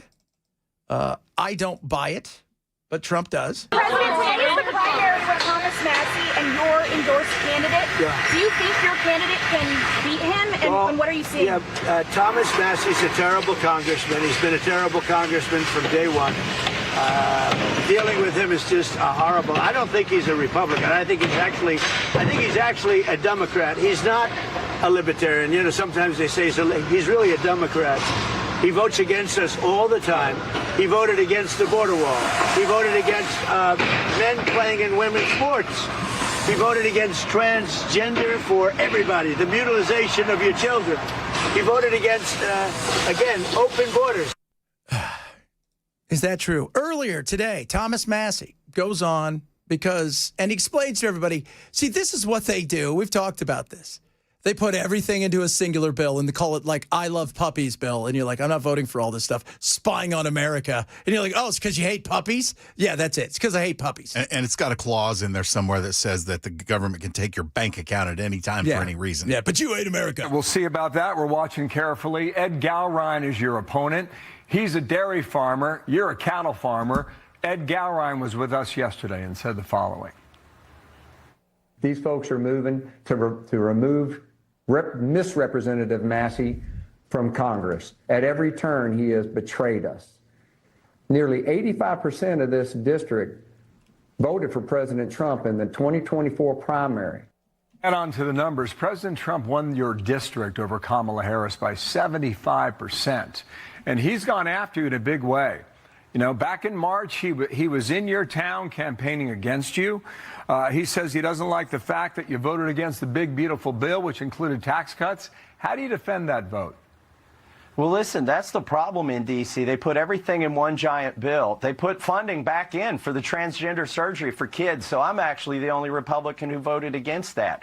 They like to put it all in one giant bill. So if you ever vote against it, they can say that you voted against everything. The reality is I voted for the SAVE Act when it comes up individually. I voted for border control, DHS, the wall, all of the things that the president wants. I voted to keep men out of women's sports in the Olympics. I passed that out of my committee, my Judiciary Committee.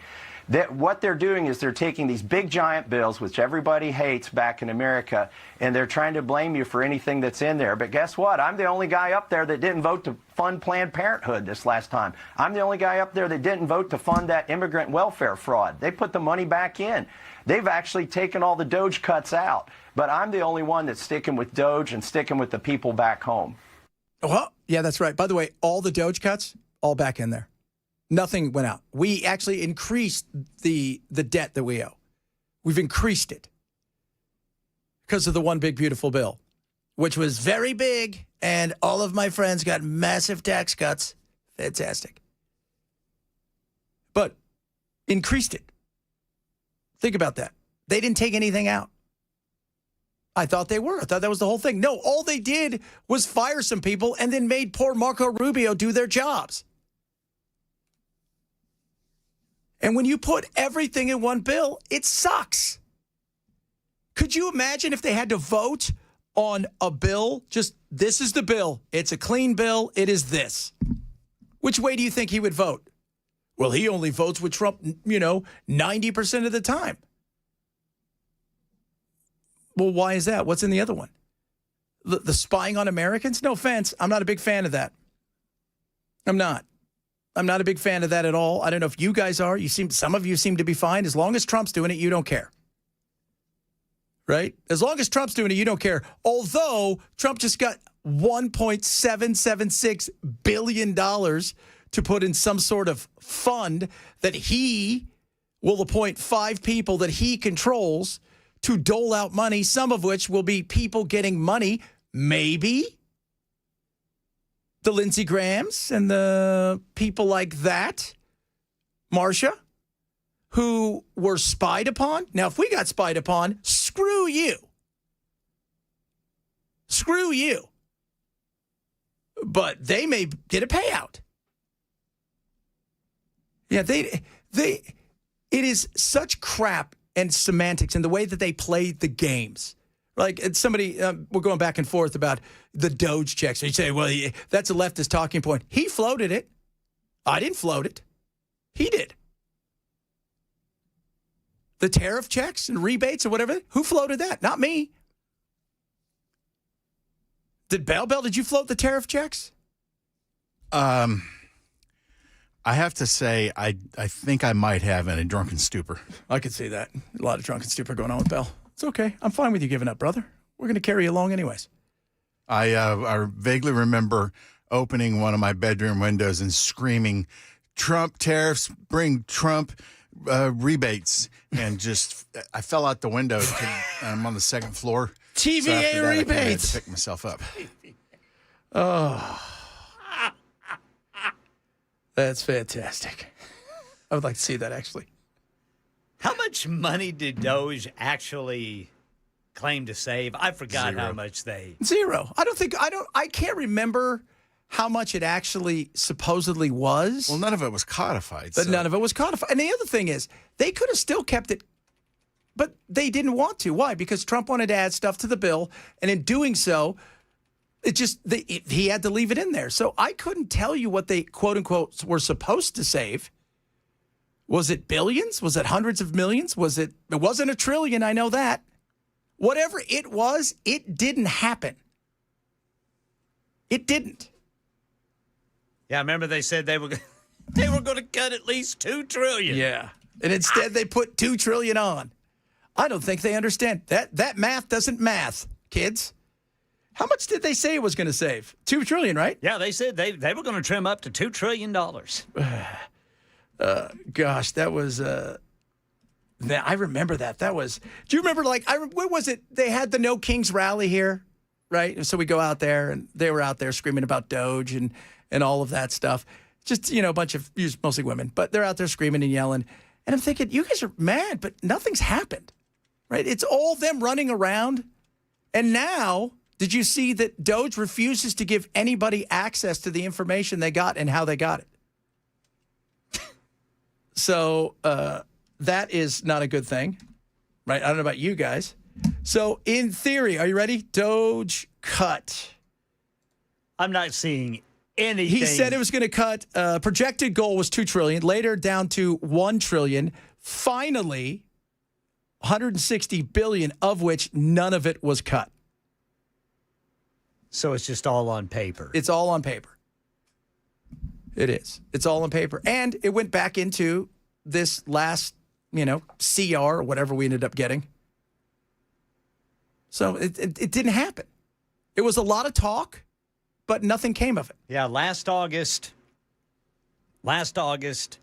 Doge claims it saved $52 billion. That's just not from $2 trillion. Contracts that were canceled. Yeah.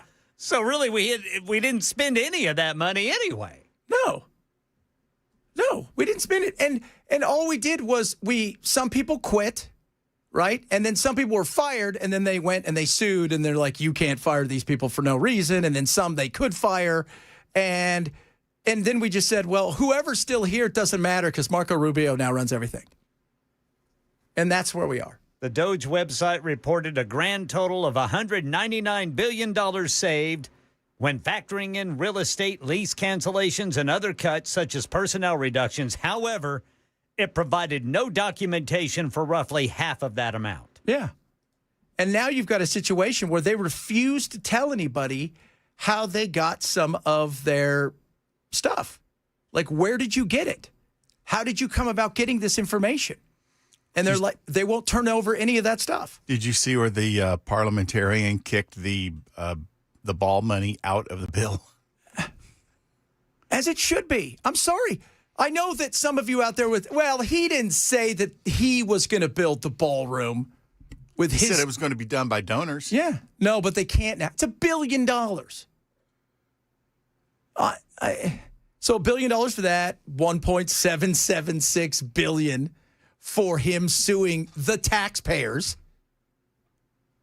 No, I'm sorry. I mean, how frustrated should we all be over this? It's not just him, too. Look at Congress is a waste. Oh, Mike Johnson is it's not even fair to say that about a jellyfish. Jellyfish have more spines than Mike Johnson. Just ridiculous. He's a cuckold. He's something. He is. Cuckold. His wife has him on a leash when he gets home. I think at night it's, thank you, sir, may I have another? All Kevin Bacon style. It is. Just sad. Sad. Kevin Bacon. Remember that? Animal House? Yes. People forget he was in that. He's been in everything. He's been in there. There's a reason you can do 7 degrees of Kevin Bacon. Because he's been in every movie ever. Ever. And now his kid's in a lot of movies. He ain't Nick Cage. There is nobody like Nick Cage. Nobody like Nick Cage. 0 people like Nick Cage. I bet since the last time we talked about Nick, he's probably done 12 movies. He's doing one right now. Started it this morning, wrapped it up. We're done. Now in post-production. Yep, I'm doing it. It's editing as we go. That's what I love about Nick Cage. And out of these, one of them, he may get an Academy Award nomination. I always remember that. At the end of the day, you have an Academy Award, sir. Yes, sir. He does. Think about that. You know who else has What one? did he win his for, leaving Las Vegas? Leaving Las Vegas. Las Cuba Vegas. Gooding Jr. has an Academy Award, too. Was Let's that not for the forget that. diving movie? No, that was for the sports movie. Jerry Maguire. Jerry Maguire. Yeah. He got an Academy Award for that. So, I mean, that's when you think about the fact that, because remember, he did that movie, and then afterwards he did another movie or two that were crap, and then he and Nick Cage are on the I'll do anything train for a while. He did some stinkers, man. He did some movies that were like VHS is like, don't put it on us. Tubi won't even play them. Tubi, that's right. He couldn't even get on Quibi for a while. Quibi. Do you remember Quibi? They spent $1 billion in like a week on Quibi, and then like it started, and then a week later, like, yeah, this isn't going to work. We were expecting a lot more people to sign up. It's like CNN Plus. Do you remember how much money they spent on that? CNN Plus. Started on a Monday, finished on a Thursday. They had to look at Mike Wallace or whatever his name was and go, yeah, you can't be here because we can't afford you. Never mind, Mike. Oh, lordy, lordy, lordy. All right, coming up, this guy is hilarious. He's going to tell you about the whitest thing he's ever done. And quite frankly, yeah, I agree with him. It's hilarious. We'll do that straight ahead. Chad Bedso, Super Talk 997.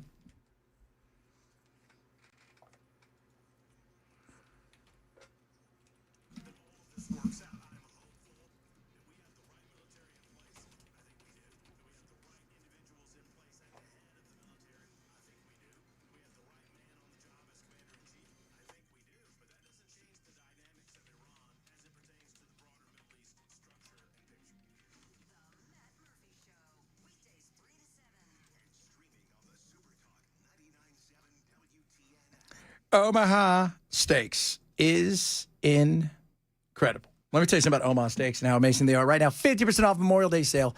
Everything. You want fillets and burgers? They got them. You want just fillets wrapped in bacon? They got them. Top sirloin? They got them. Brisket? They got them. Seafood? They got them all 50% off, all with 100% unconditional money-back guarantee from America's Butcher since 1917. Now, on top of all of these massive savings, when you use my code Benson, you're going to save an extra $35 at checkout. So you're getting guaranteed the best meat around, fresh USDA choice, incredible, whether it's burgers, steaks, pork chops, don't sleep on those, the chicken breast, they've got everything. Or maybe you just say, Chad, just give me one of fillets. I just want a whole bunch. They've got all of that. They're going to save you an extra $35 at checkout. So while the grilling season is here, Memorial Day weekend's here, get it in time to get it there for you and enjoy the weekend of fun and yum with Omaha Steaks. Go to omahasteaks.com. Use my code Benson. 50% off site-wide. Save an extra $35 at checkout with code Benson. omahasteaks.com. Code Benson. Terms apply. See site for details.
All right, drivers, we've still got crashes in the way. Here's a brand new one. 65 northbound at the northern split, exit 86AB in West Nashville, Charlotte Pike, just west of White Bridge Pike.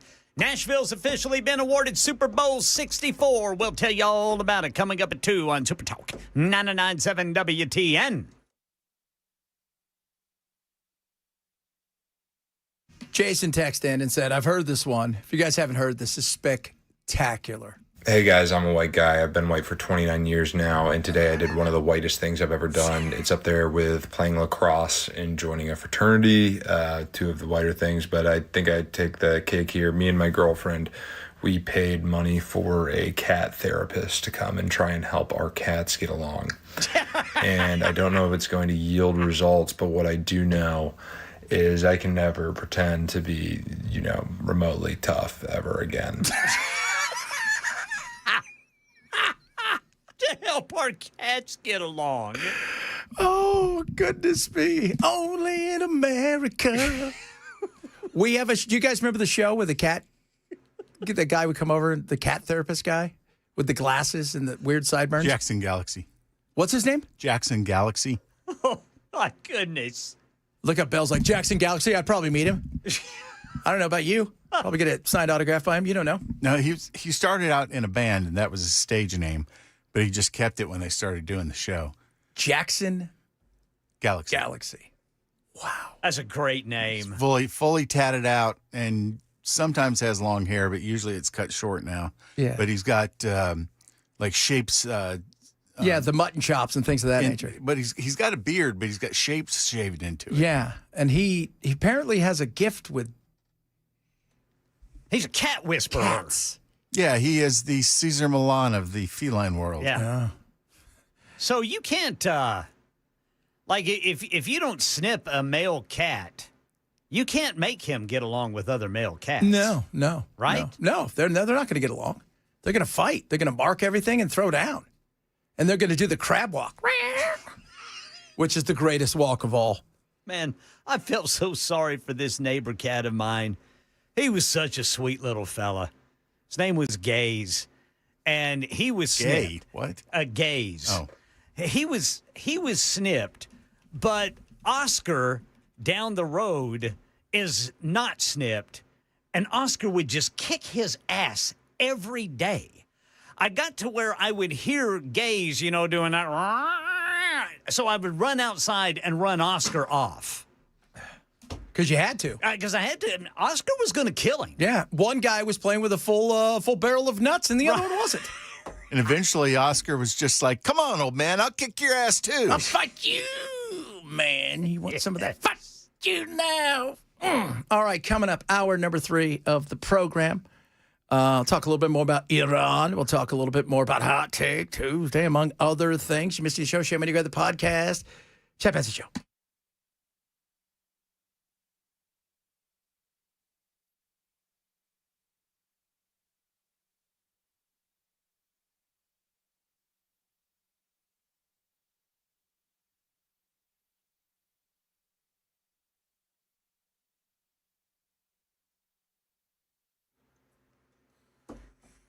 2 o'clock on the dot. I'm Ken Weaver with your top stories. Got the full forecast coming up in 5 minutes. And Nashville's officially been awarded Super Bowl 64, set for February 2030 at the new Nissan Stadium, which is set to open next year. Channel 4's Marius Payton spoke with Dina Ivey, CEO of Nashville's Visitors and Convention Corporation, who says the city's ready. There are several things that happen leading up to that Sunday in February, some run by the NFL, but others will be coordinated by Nashville's Super Bowl Bid Committee. The group was formed to organize community partnerships as well as all the events in town. Now, one of the biggest pieces is making sure the city can handle all the people we're expecting to see, which Ivy says Nashville is ready for. It will be the biggest event ever. I mean, we've never hosted anything of this magnitude. We've hosted a lot of big events, and we're used to hosting big events, but this one will be incredible. The Super Bowl is the single most watched annual event in the U.S. It averages 127 million viewers for the Super Bowl. And we expect to learn more tomorrow. There will be a press conference at 9 o'clock tomorrow morning with Governor Lee, the Titans, Nashville sportscaster Jim Nantz, and others. Then tomorrow night, a big party on Lower Broad starting at 7:30. Going to be free to the public. It's going to include live music, a drone and fireworks show, and guest appearances. Iran war update. At the White House, while showing reporters plans for the new ballroom, President Trump says he was an hour away from ordering more strikes on Iran this week. He signaled that he might order them later. I mean, I'm saying 2 or 3 days, maybe Friday, Saturday, Sunday, something, maybe early next week, a limited period of time. Trump insists Iran is, quote, begging to make a peace deal. Anti-weaponization fund update. At today's White House press briefing, Vice President J.D. Vance asked why taxpayers should pay to settle this. President Trump's lawsuit against the IRS. Anybody can apply for it. Republicans can apply for it. Democrats can apply for it. As you know, the President of the United States has pardoned a number of Democrats who he felt were actually subject to this lawfare. I mean, if Hunter Biden wants to apply for this particular fund, he is welcome to. It's going to go through a normal process where we vet everything. Could be a very long summer if tourists continue behaving this way. ABC's Sherry Preston with more on several of them behaving badly. Tossing a coin in Rome's iconic Trevi fountain is supposed to mean you'll someday return to the city. But what if you toss yourself in? That's what a tourist from New Zealand did, fully clothed. Swam around as Italian police ordered him to get out. He's been banned from returning to the fountain ever, so there's your answer. In Japan, an American tourist wearing a smiley face head entered the zoo enclosure housing Punch, the little monkey who carries around that stuffed orangutan. Another tourist filmed it for social media. The monkey scattered. The tourists were arrested. Sherry Preston, ABC News. That's the latest news. Weather's next. I'm Ken Weaver, WTN News.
Super Bowl coming here.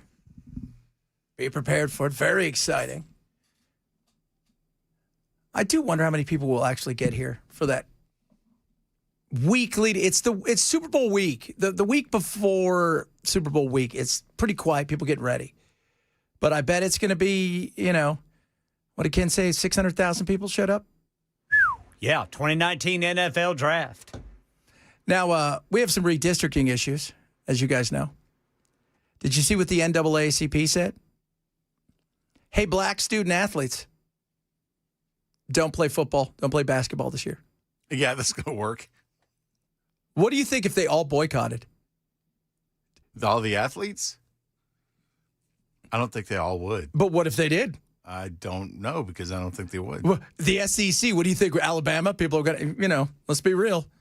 That's not going to be a fun game to watch. Man, these guys are no good. That's what they're saying to do. Boycott. They won't. Some may. You don't know. Some may. Do you know what they may do? Some may go and say, look, we're going to go, I'm transferring to a different place. But now that everybody does it, because everybody's doing it in the redistricting world. What is it now? They're calling on California to redraw the stuff they've already drawn so they can make sure there's no Republicans in New York to get rid of the 7 they have. It's just insane. It really is. You just sit here and it's like, how did we get here? How did we get to this insanity? We got here because of greedy politicians and a lackadaisical electorate. Yes. We do have some greedy politicians. We do. I don't know if you guys are aware of that. Some of our politicians, see, this is the way it works and power needs money. So it courts money.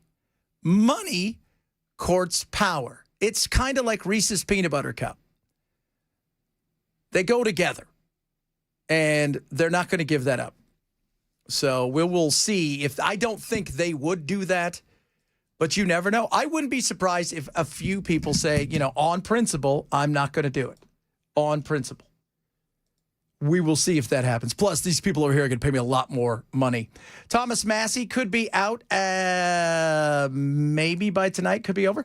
Here's the interesting thing about Massie. You could run as an independent and probably do quite well in the 4th District. I think he could if he ends up losing tonight. And the possibility of him losing, I think, is real. I'll check the Kalshi and Poly market. When I last checked, it had started to pull away for Ed Gallery. So he knows I'm not a fool. He knows I'm tough, too. He calls me a tough cookie when we talk on the phone because he knows I don't crumble. He knows when I take a position, I stand on that position, and he knows I'm tough to beat. He's tweeted probably, 8 or 10 times in the last 72 hours. He's literally losing sleep over this race because he's in with both feet. And I think their polling shows what our polling shows, which is there's a better than half chance that we're going to win this race.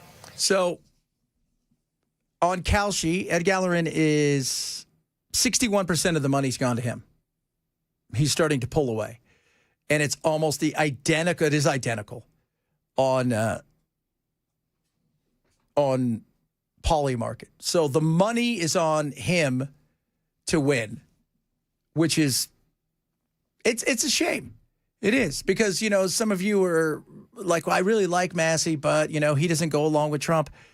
He goes along with Trump 90% of the time. And the times that he doesn't are the silly things where they put everything into a bill and it's ridiculous. And if it's about giving money to other countries, I don't want to do it anymore. You're missing the point. Which is? He's supposed to bend the knee. No. And he's not the worst of all time. There's no hyperbole there, right? He's the worst of all time? I don't think he is the worst of all. I still go back to George Santos. Who did you say earlier? You had the worst congressperson of all time who beat another congressperson almost to death? Yeah. It was back in the 1800s. One congressman beat a senator almost to death with his cane on the House floor. I don't think they had the rules of decorum too tightened up back then. No, that I don't think. It's very interesting. Somebody just texted this, and it's so true. It's no longer what's best for the people in the country. It's now my team must win. I've said this for years. Party first now. So the party is the only thing that matters, followed by the politician. Anything that's out there that I may be able to take from this, great. And if there's any crumbs, it goes to the people. Both sides are guilty of it. Both sides. And it's sad. Because we've talked about this redistricting for the last several weeks. Never once do I hear, well, it's better for this group of these people aren't getting the representation they need. It's always about, well, we need to do this because the race is so tight. Because if we don't, we could be in a lot of trouble. Speaking of a lot of trouble, are they or are they not begging? You know how it is to negotiate with a country where you're beating them badly. They come to the table, they're begging to make a deal because they're begging to make a deal. I hope we don't have to do the one, but we may have to give them another big hit. Now you're thinking, who's he talking about? I'm going to go with Iran while he's at the big ballroom. I'm going to go Canada. Canada. We may have to give it to him one more time. They tried to steal all of our donuts. We told them, no, you can't. You have to keep your poutine over there. Poutine. Have you ever had poutine? Love that stuff. What is it? I don't know, but it's delicious. It's cheese curds with gravy on top of French fries. You lost me at curds. And you can get hot chicken. It's like if you open up cottage cheese, you know, the little squares in there. Yeah. It's like that, but bigger. I don't know if that sounds appealing, to be honest with you. That does not. It's delicious, Brother Chad. That does not sound like something that's very appealing. The poutine is just a gravy delivery mechanism. Okay, is that what it is? Okay. See, gravy, the curds, like gravy on the fries, I'm cool with that. It's the word curds. It feels like something that you would throw up. Well, let's be honest. I mean, gravy's a beverage anyway. It is. So you just pour it in a glass and drink it. Are you a white or brown gravy? Yes. Yeah, same here. My cat, who, of course, doesn't like wet food, especially if it's tuna, he'll eat tuna, but only real tuna. No crappy stuff that you give cats. Chicken of the sea. Yeah, he needs real stuff, but he loves, we call them the squishers, in those little tubes, and you squish out like this gravy. That's the only thing he'll eat now. He's addicted to it. That's it. And dry food. It's his version of peanut butter. Yeah, and dry food. He likes his dry food, but he does not like wet food, and he'll eat tuna, and that's it. Such a weird cat. Cats are weird. Cats are weird. We live in a weird world. Isn't it weird when you think about it, when you're sitting there at your house and you see this animal come running by, and like, it is weird, right, that there's a free-roaming critter in your house when you honestly think about it. You wouldn't have a lobster roaming around. Why not? How funny would that be? Maybe I would like a lobster, Chad. The sea fleas. Yeah, we were an hour away from blowing up. See, people agree with me. Kurds, kind of gross sounding. And I'm not talking about the Kurds we gave all the guns to help Iran, and they said, no, we're going to keep these and leave. Just the word Kurd, it sounds like if you blew chunks, it would be Kurds. Milk, right? When milk goes sour, then it gets kind of curdy. And cottage cheese. It's all bad. See, the poutine, I'm not doing the poutine.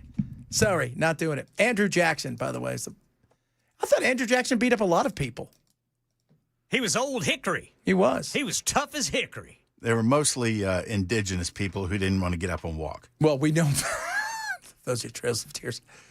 Yeah, that happened. There was a lot of things. There was a guy that tried to kill him, and the gun didn't go off, right? The second time, so he beat him with his cane, and then he erected a statue later on. Sounds like something Trump would do. Oh, that does, doesn't it? I can't believe it. They're begging us. They want us to come over and blow them up. I told them 1 hour. We were like seconds away. I was going to do it, too. I told him, it's coming. I was an hour away. We were all set to go. You're talking about yesterday. Yes. We were going to be striking it would have been happening right now. Okay. But it didn't. And thank God for that. I don't know what we're going to do. I don't. We're in a really bad situation when it comes to Iran. They're not going anywhere. Remember, all they have to do is not lose. That's it. And you see what a force that doesn't want to lose, who's got a natural barrier in some ways, and I'm not talking about the ocean, I'm talking about the giant mountains, and they've got 92 million people. I mean, that's a big deal. You see what happens. And Professor Pape has the escalation ladder. If you know anything about Professor Pape, we should try to get him on the show. First of all, very cool voice. But secondly, his escalation ladder as he walks through the steps of how all of these conflicts in history have played out. And that if we just did this a little bit more, if we just did this, but I don't want to do that, but if we go on and do this, that the escalation continues to go up and up in a never-ending cycle where you're probably not going to win and get what you want. What you want is the golden off-ramp. Trump needs a victory. But what does that victory even look like at this point? That's what I would like to know. What does victory for Trump look like if you're telling them we're not going to give you any sovereignty over the Straits of Hormuz? Okay? We're not going to give you pay you back for anything that took place during the bombing of your country. We're not going to free up any of your money, and we are not going to lift any sanctions. Now, do what I say. And they said, nah, we don't have to. We don't. And the reason he's saying that the UAE and several others called him, they're denying that they made that call. They're worried, though, because I don't think they trust that we're sticking around. I think their fear is at any given moment we say, I've had enough. This isn't going the way we thought. Plus, you're also negotiating when it's a weird situation where you got to go and you got to negotiate and you're not quite sure who you're negotiating with. And why should we trust this person that we're negotiating with when we don't really know, are they in charge? So we go and we negotiate. But at the same time, we have to go to Bibi Netanyahu and also show him, oh, we're negotiating. What do you think of this? And if he says, nah, then are we stuck in this situation? Because it's expensive and there isn't going to be the win that we thought. Trump, I think, was told that he was going to be able to walk through this, no problem. You got this. Look what you did in Venezuela. It's no problem. Right? You could just walk over there. They're going to quit. And they didn't. And what did Marco Rubio tell Trump? Don't listen to the Israelis. They're blowing smoke. What did the Joint Chiefs, Raising Cane, say? This isn't a good situation. And J.D. Vance was against it. But in his gut, Pete Hegseth. Well, all those guys can't play 10D chess. No, they can't. Now they can. And now the question is, I think it's a fair question. What does it look like? Because here's the other side of it that nobody wants to talk about, the ego side of it. And the ego side of it is Trump can't look weak. He can't leave here with a deal where there is no deal, or any deal that we get looks in any way, shape, or form like Obama's deal or worse. But you can't stay here forever because fiscally, you know what? You could brag all day about, look how great my $1 billion ballroom is. Why these single moms out there going, yeah, this is great. I have enough. You're at that point now where you're pulling into put gas in, and everybody's seen this. And maybe some of you have done this. We all have. Where you look at the person that was there before you and they put in 97 cents, $1.43. People are struggling. So, and they're looking around thinking, and that's why Trump can't sit on this thing. He's got to make a decision. And what does that decision look like? Maybe the best decision is to say, yep, we underestimated him. We're pulling out. Good luck to you guys. We'll see. All right, coming up, Hot Take Tuesday. Got your hot takes. Remember, non-political hot takes. Coming straight at you. Chad Bench Show, Super Talk 99.7.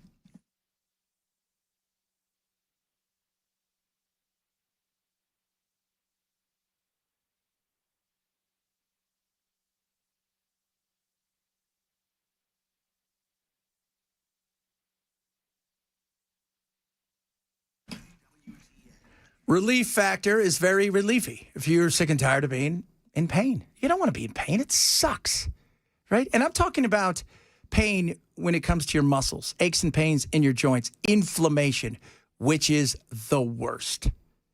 So Relief Factor is naturally formulated. So you're not addicted to it. You take it every single day.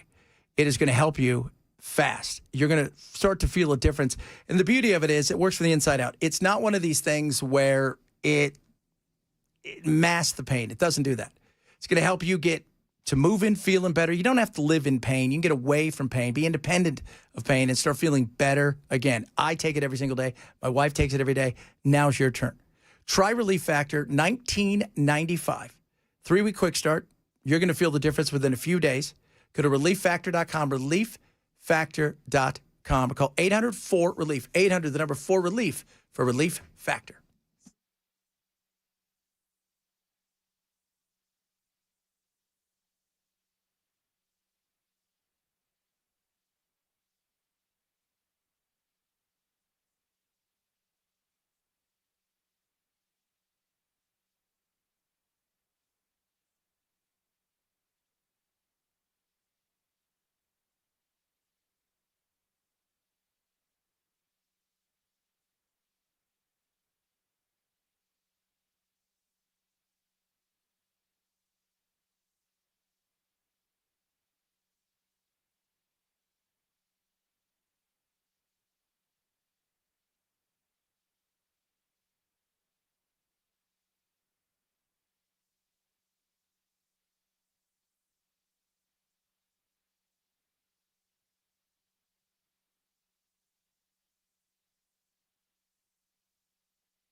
All right, drivers, still got that injury crash going northbound on the North Loop. Also, look for 24 downtown going westbound there at the North Loop. Actually, the northern split, I should say.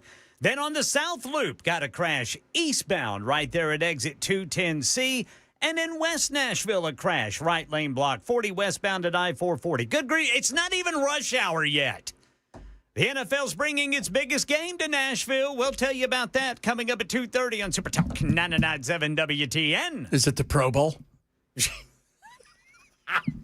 Rose Bowl. You mean the one where it's flag football? It's flag football now.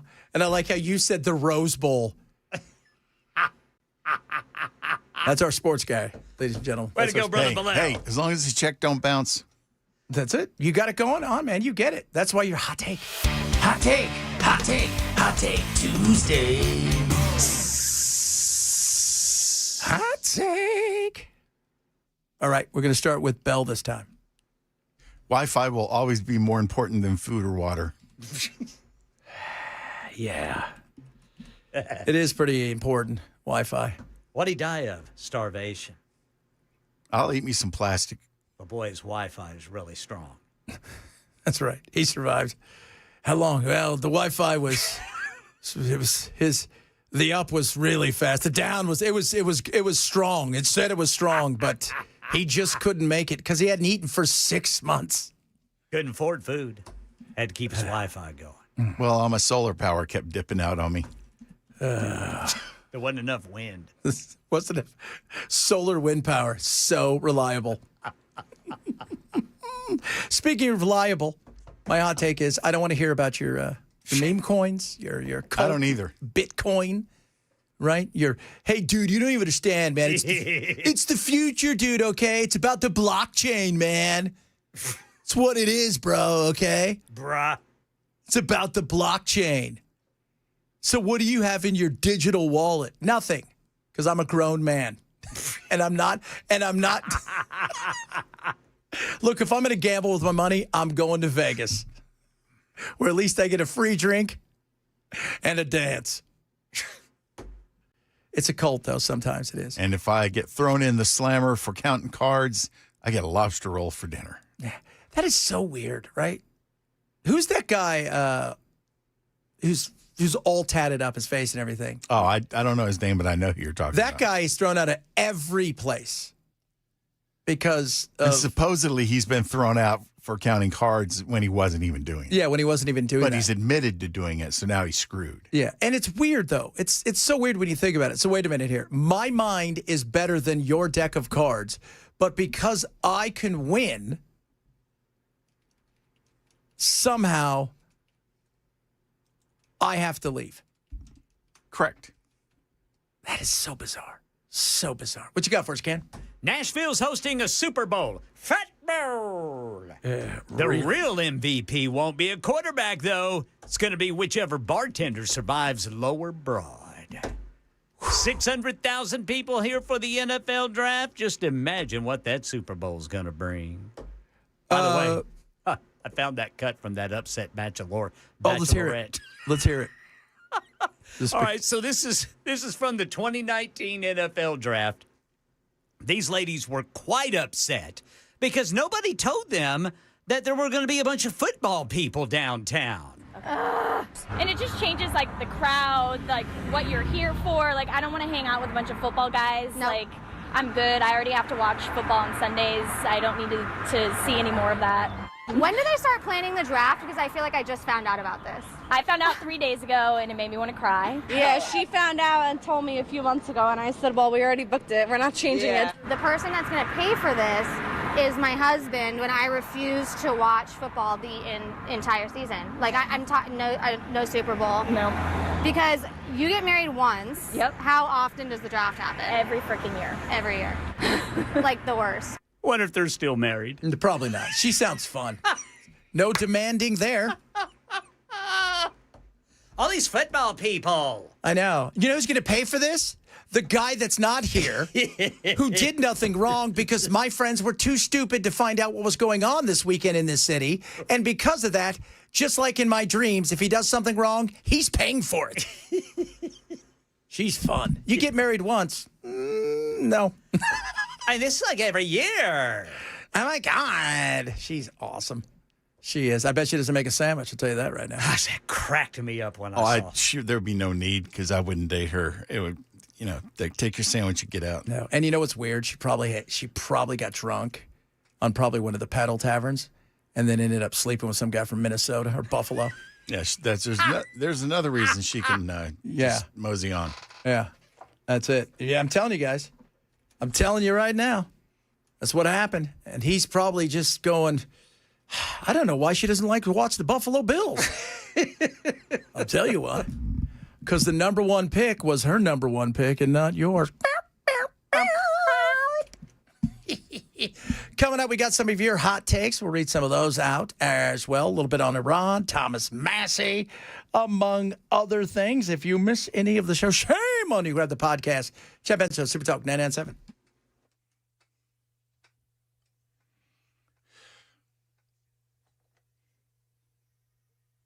2:30 on the dot. I'm Ken Weaver with your top stories. Got the full forecast coming up in 5 minutes, and the NFL bringing its biggest game to Nashville, awarding Super Bowl 64 for 2030 at the new stadium, which is set for completion next year.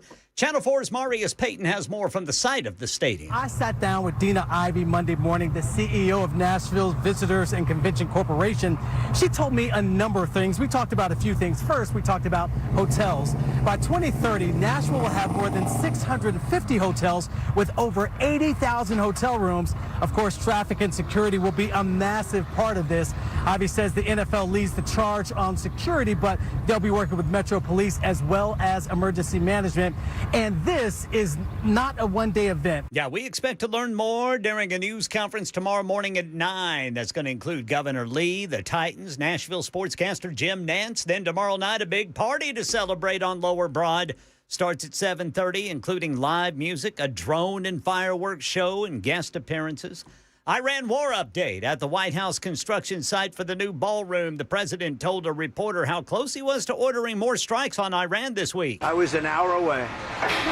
We were all set to go. You're talking about yesterday. Yes. We were going to be striking it would have been happening right now. Yeah, he signaled he might order them later, like this weekend. And at the White House press briefing today, Vice President J.D. Vance defended the $1.8 billion anti-weaponization fund, which the IRS agreed to in order to settle President Trump's lawsuit against the IRS for leaking his 2019 tax returns. Whenever the United States government incurs legal expenses, it pays out those legal expenses. When it's settling a lawsuit, it pays out money to settle that lawsuit. And the question is a dollar of this money going to the Trump administration? No. Is a dollar of this money going to Donald Trump personally? No. So this is going to be for people who think they have been victimized by the government, but Vice President Vance did say the administration's not going to give money to anybody who attacked a police officer during the January 6th attack on the U.S. Capitol. That's the latest news. Weather's next. I'm Ken Weaver, WTN News.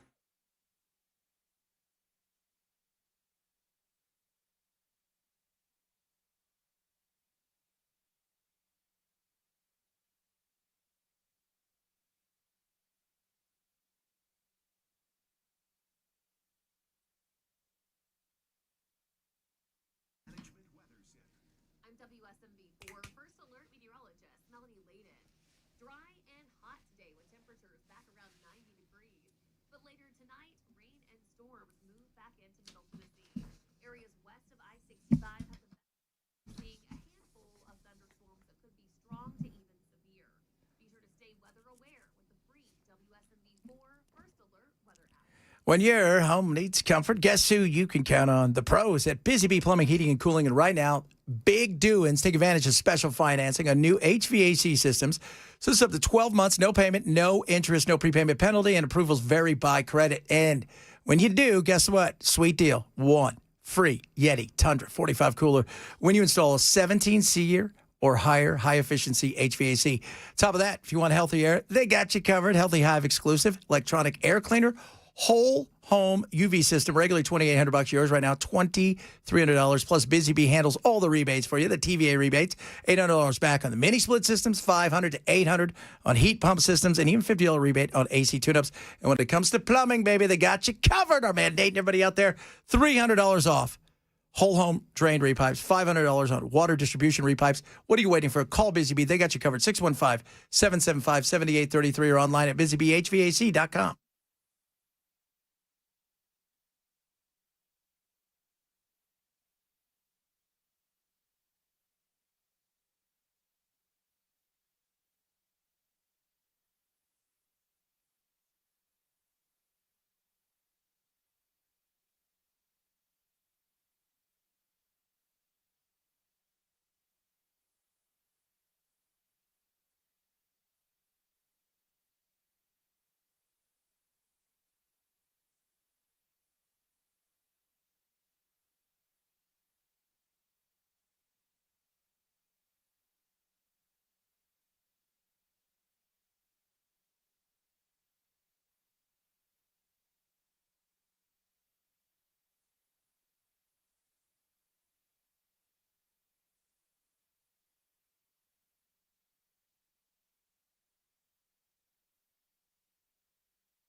Their guaranteed offer was beyond what we were hoping for. And friends, you could be next. Mark Spain Real Estate is the #1 most reviewed real estate company in the U.S. with over 13,000 five-star reviews. Trust them to sell your home.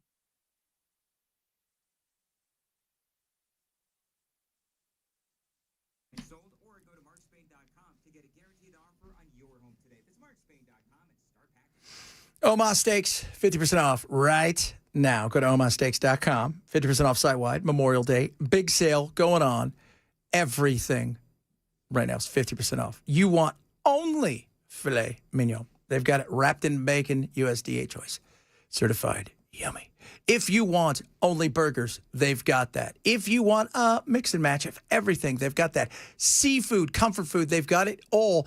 And I tell you guys this, the pork chops, the chicken, all of it is amazing. 50% off. Now, top of all of that, you're going to get an extra $35 off and use my code Benson. We will be barbecuing it up this weekend. We did last weekend with the burgers. They're amazing. Nobody does it better than Omaha Steaks. 100% unconditional money-back guarantee since 1917, America's Butcher. 50% off the Memorial Day sale going on right now. Use my code Benson. Save an extra $35 off at checkout. OmahaSteaks.com, code Benson. OmahaSteaks.com, code Benson. See site for detail. Terms may apply.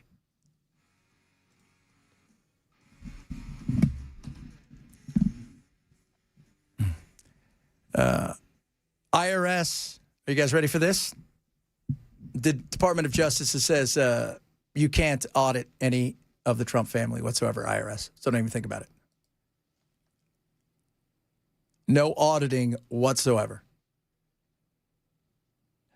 How cool would that be?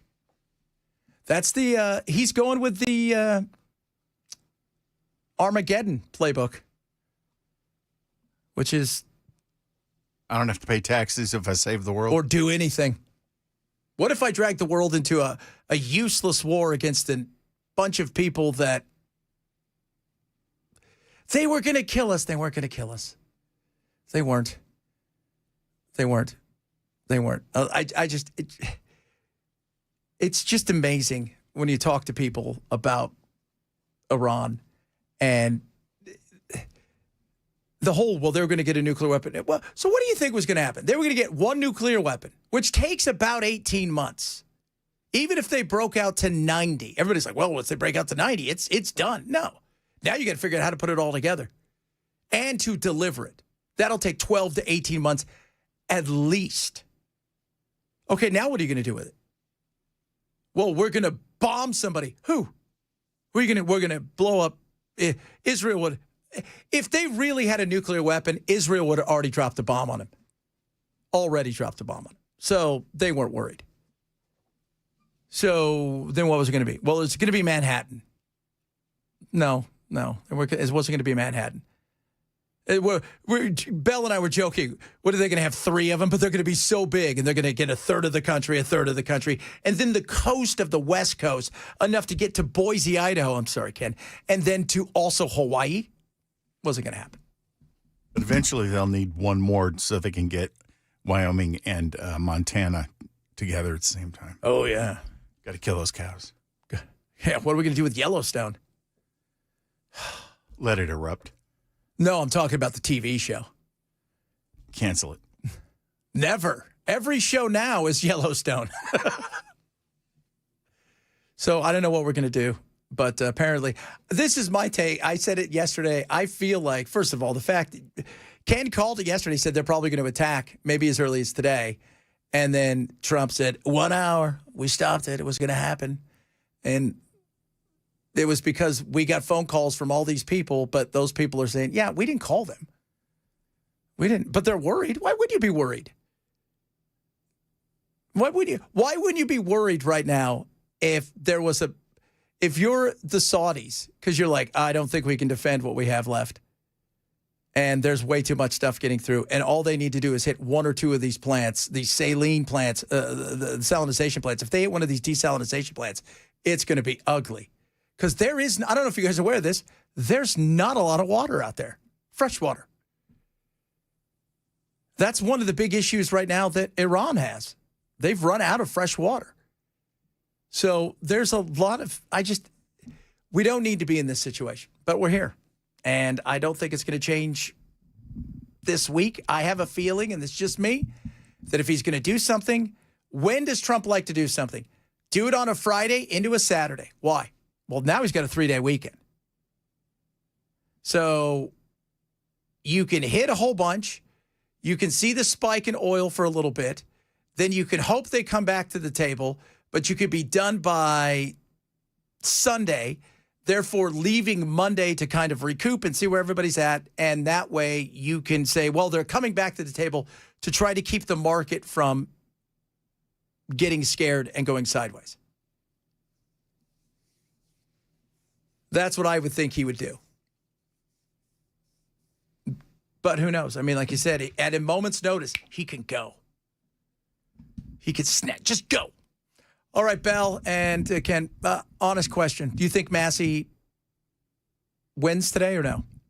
I think it's going to be close, but my hope is that he blows it out and he can give the finger to anybody in either party. Yeah. Yeah, that's what I don't think I just don't think he's going to win. I don't. I can't. You have to turn your microphone on. That's the way that works in this business. He's not there to represent the GOP. No. He is there to represent the people of Kentucky. And if that goes against the GOP's playbook, too bad for the damn GOP. Yeah. And that's one of the things that, he's been very vocal about is the fact that my votes are for my constituents. And, when you hear Trump came out, what Trump said today, he voted to let women play in, boys play in women's sports. No, he didn't. You put crap inside of a giant bill that should never have been there, but that's what we do in modern politics. So, no, I don't think it's, it sucks. I don't think he's going to win. I want him to. I would love to say that, and it's hard to get a gauge on when I go and I look, because the polls are all over the place. I mean, they're all over the place. I think, though, and maybe I'm wrong. What do you think, Bill? I think the biggest issue here, though, has always been about Epstein for him. Well, he certainly turned it into that. Yeah. I mean, he was, most of the time you would have people that would capitulate and go, okay, we're just going to let it die. He's getting mad at us. We don't need to deal with this. And Massey was just like, I don't care if he gets mad at me. I want to know what the truth is. Yeah. Yeah. And not in today's modern politics, very few people have that. They don't. They're not worried about the truth. right? Because the truth in many cases is uncomfortable, and it's going to maybe scare them. It could maybe them make their party not look good, and then the party comes down on them. And because everything's so tribal, they're all afraid to say anything. And so they just kind of do whatever they can and avoid it. And I think his whole thing is let it out. And then they went after him for this. And, you know, somebody asked, do you believe the stuff about his ex-girlfriend? No, I don't. First of all, anything Laura Loomer brings up is automatically automatically. And so... And the timing of all of that was very suspect, too. Yeah. If this was such a big deal, how come you didn't put it out 6 months ago? And yeah, exactly. And here's the other thing. It wasn't about him doing something untoward to her. He gave her she was a single mom, they were dating. She was going to move out and take a job with another congressperson. He helped her move out, and the dad, I guess, wasn't around and gave him some money. She paid some of that or all of that money back. The lawsuit was for the woman that she was working for, but they made it seem like it was hush money because that's all you need to do. Just make it seem that way. So but I just don't think he's going to. I just don't. And again, this has nothing to do with the guy he's running against at Gallerin. He's a former Navy SEAL, seems to be a good dude. This has nothing to do with that. I think he has a chance just because his constituents really, really like him. And I think that's armor that's very tough to crack. Not impossible, but it's tough. And if he cannot crack that armor, Massey's going to walk away with a slim victory. Yeah, and a lot of people are like, well, you know, this is Trump. His hardest primary situation yet is this one. And it's not about the general, because remember, this is not the general election. General elections, guess what? The quality of candidates matter in certain places. Not in Kentucky in the 4th. Whoever wins this race is winning. I don't even know he's running against. Whoever wins this. FDR. You think? No, I'm pretty sure he's dead. Is he? FDR's dead? Bad legs and all. LBJ? Mm-hmm. JFK? JFK? No. Some people also agree with me and Laura Loomer. She is. Kopechne's dead. She drowned. Who's dead? Kopechne. Oh, my God. Who else? Drowned in a car. Right in her off the drunk. That's right. The Lion of the Senate. And by lion, we mean L-Y. The Laura Loomer. Anytime Laura Loomer I'm sorry, she is just, and she's like, you got Loomered. No, thank you. No, thank you. And like you said, bring it up 6 months ago. You didn't. It was the time, and you're trying to dig up stuff, and it doesn't work. It doesn't. This is only May. We don't have October surprises in May. Yeah. No. And because what's the goal? Let's say he wins now, and you've convinced everybody that he's this evil person. Now you go and lose the seat? How'd that work? You've been Loomered.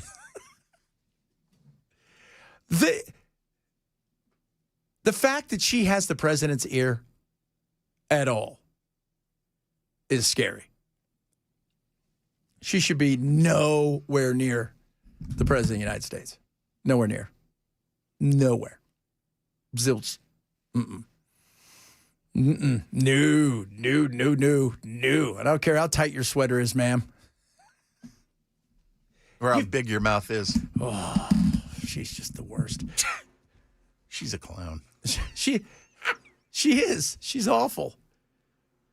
I'm going to have to look this lady up. You've never seen Laura Loomer? You've never seen Loomer? No. Oh, God. She's just... I hear a lot about her, but I've never seen her. She's Israel first, right? And she's part of that whole, like the Adelsons, all the people that threw money at Massey.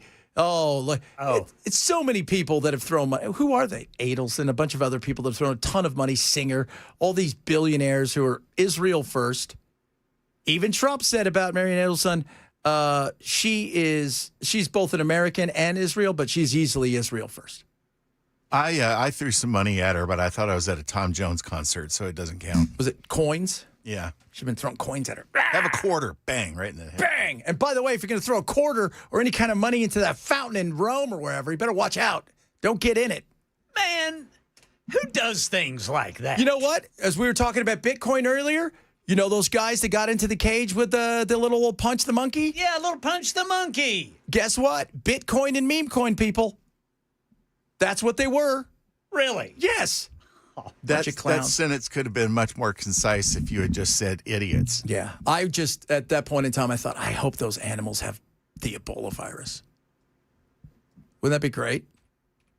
And have their canines still. We did a Nincompoop's a couple of weeks ago. This bachelorette party in France. A couple of them thought it would be really cool to try to climb up on this ancient statue. Like, I mean, this thing, hundreds of years old. And Dip they over and crack? damaged it. Dip over and crack? They cracked part of it, and a police officer said, hey, congratulations, ladies. You're going to jail. You're going to jail, and you're probably going to have to pay tens of thousands, if not hundreds of American dollars to repair that. Yeah, and you're lucky it's this. Could you imagine? You know, those people, I've often wondered, those people that go and throw soup at stuff. One day they're going to hit something real. You know, those climate idiots. Yeah. And they're going to look and go, that's going to cost you $23 million. I could fix the statue with some clay and paint. Some clay and paint. Done. It'll work out. You put some tape Y'all on just distract the security for me. Some paper mache and some Mod Podge. I'll be doing this thing nice. You're out there with a bottle of Gorilla Glue. I need a bag of Play-Doh. Somebody go give me some Play-Doh. Oh, that is so fantastic. I'm telling you guys, go look at the lady. Was it in Italy or Spain where she went to that church and tried to fix the painting of Jesus? Oh. And she turned it into like a panda bear or whatever. It's the greatest thing ever. And she's this little old lady. They couldn't do anything to her because she loved it. So they're just, and then what happened?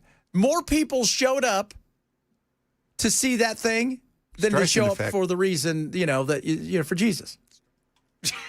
Streisand effect. Streisand effect, indeed. All right, we're going to wrap it up. Matt's here. We'll do that straight ahead. And remember, tomorrow's One Hit Wonder Wednesday. Will I win again? Will Ken get a victory? He won't. I got to win one, man. I'm sure Bell's coming up with some weird thing as we can speak. It's some weird song I've probably never heard of, but you guys probably have. Chad Benson, Super Talk 99.7.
Dun-dun-dun-dun-dun. Look at you, sharp dressed man. It was picture day today. All of us we're all dressed up. You're wearing a button down. Yeah, and jeans.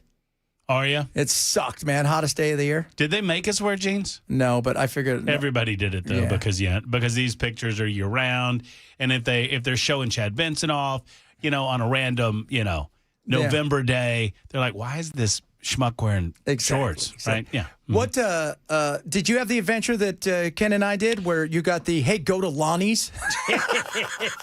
I did not get. I saw Lonnie's, and I want to go back to Lonnie's.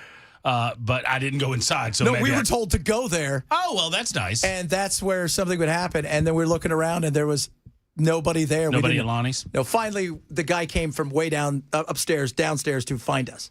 That's the karaoke joint, right? Yes. All right. Yes. We need to go back. I bet Ken Weaver could sling a mean those karaoke. dulcet tones? Come on. I'm scared to do that in this town. Why are you scared to do that, Ken? There's too many good singers here. There is a lot of good singers. There are a lot of good singers. Yeah, That's true. It's fair. But no, guy met me, went up, and then did the thing, boom, boom, boom, bingo, bango. Nice. He said, you didn't bring 2 shirts like Dan Mandis? I said, no. No.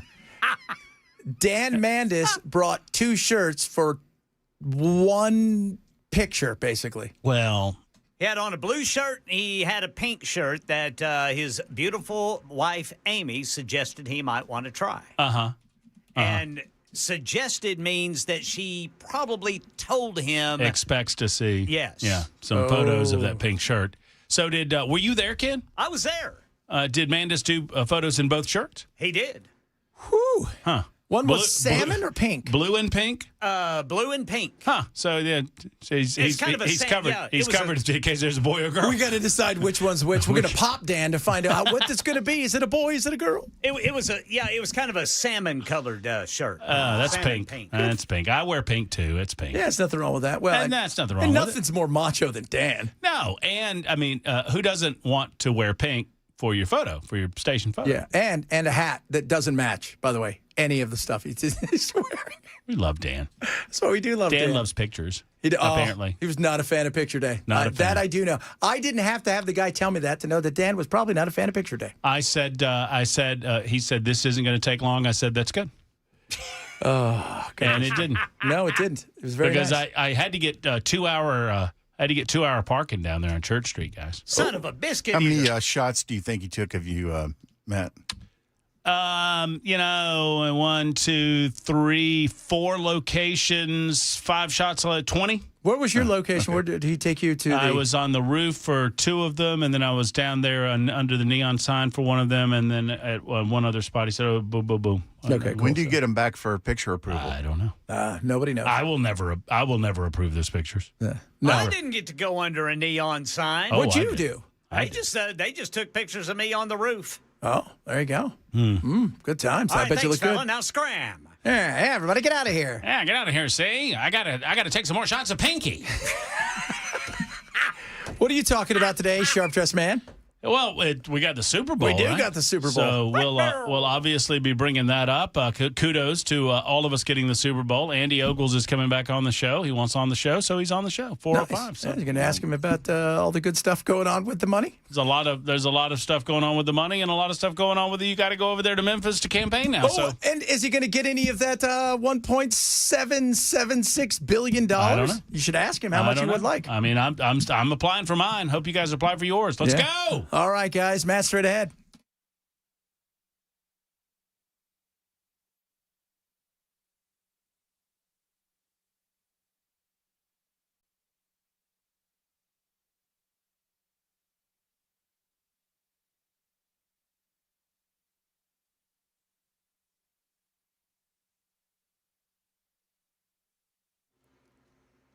Three o'clock on the dot. I'm Ken Weaver with your top stories. And drivers, we've already got those crashes. 65 southbound near Concord Road. That's actually a police investigation over on the left shoulder there in Brentwood. Now, it is a crash over here on the South Loop going eastbound at 4th Avenue. Then the right lane is blocked going 40 westbound near 28th Avenue. Glencliff left shoulder block 40 westbound near Spence Lane. Got the full forecast and another traffic update in 5 minutes. Super Bowl 64 headed to Music City with Nashville landing the 2030 championship game. Channel 4's Marius Payton from the new multi-billion-dollar Nissan Stadium, which played a major role in the successful bid. I sat down with Dina Ivey Monday morning, the CEO of Nashville Visitors and Convention Corporation. She told me a number of things. We talked about a few things. First, we talked about hotels. By 2030, Nashville will have more than 650 hotels with over 80,000 hotel rooms. Of course, traffic and security will be a massive part of this. Ivey says the NFL leads the charge on security, but they'll be working with Metro Police as well as emergency management. And this is not a one-day event. Yeah, we're going to learn more during a news conference tomorrow morning at 9 o'clock. That's going to involve Governor Bill Lee, the Titans, and Nashville sportscaster Jim Nance. Again, that's at 9 o'clock. And then a big old party tomorrow night.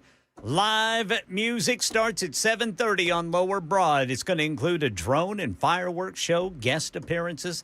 Again, 7:30, Lower Broad. Iran war update. President Trump said Tuesday he was an hour away from making a decision to launch military strikes today against Iran. Yeah, it was all done. The boats, the ships are all loaded. They're loaded to the brim. And we're all set to start. But the president said he put the strikes on hold at the request of Qatar, Saudi Arabia, and the UAE. Asked about his new deadline for Iran to come to the negotiating table, the president said, I'm saying 2 or 3 days, maybe Friday, Saturday, Sunday, something, maybe early next week, a limited period of time. Karen Travers,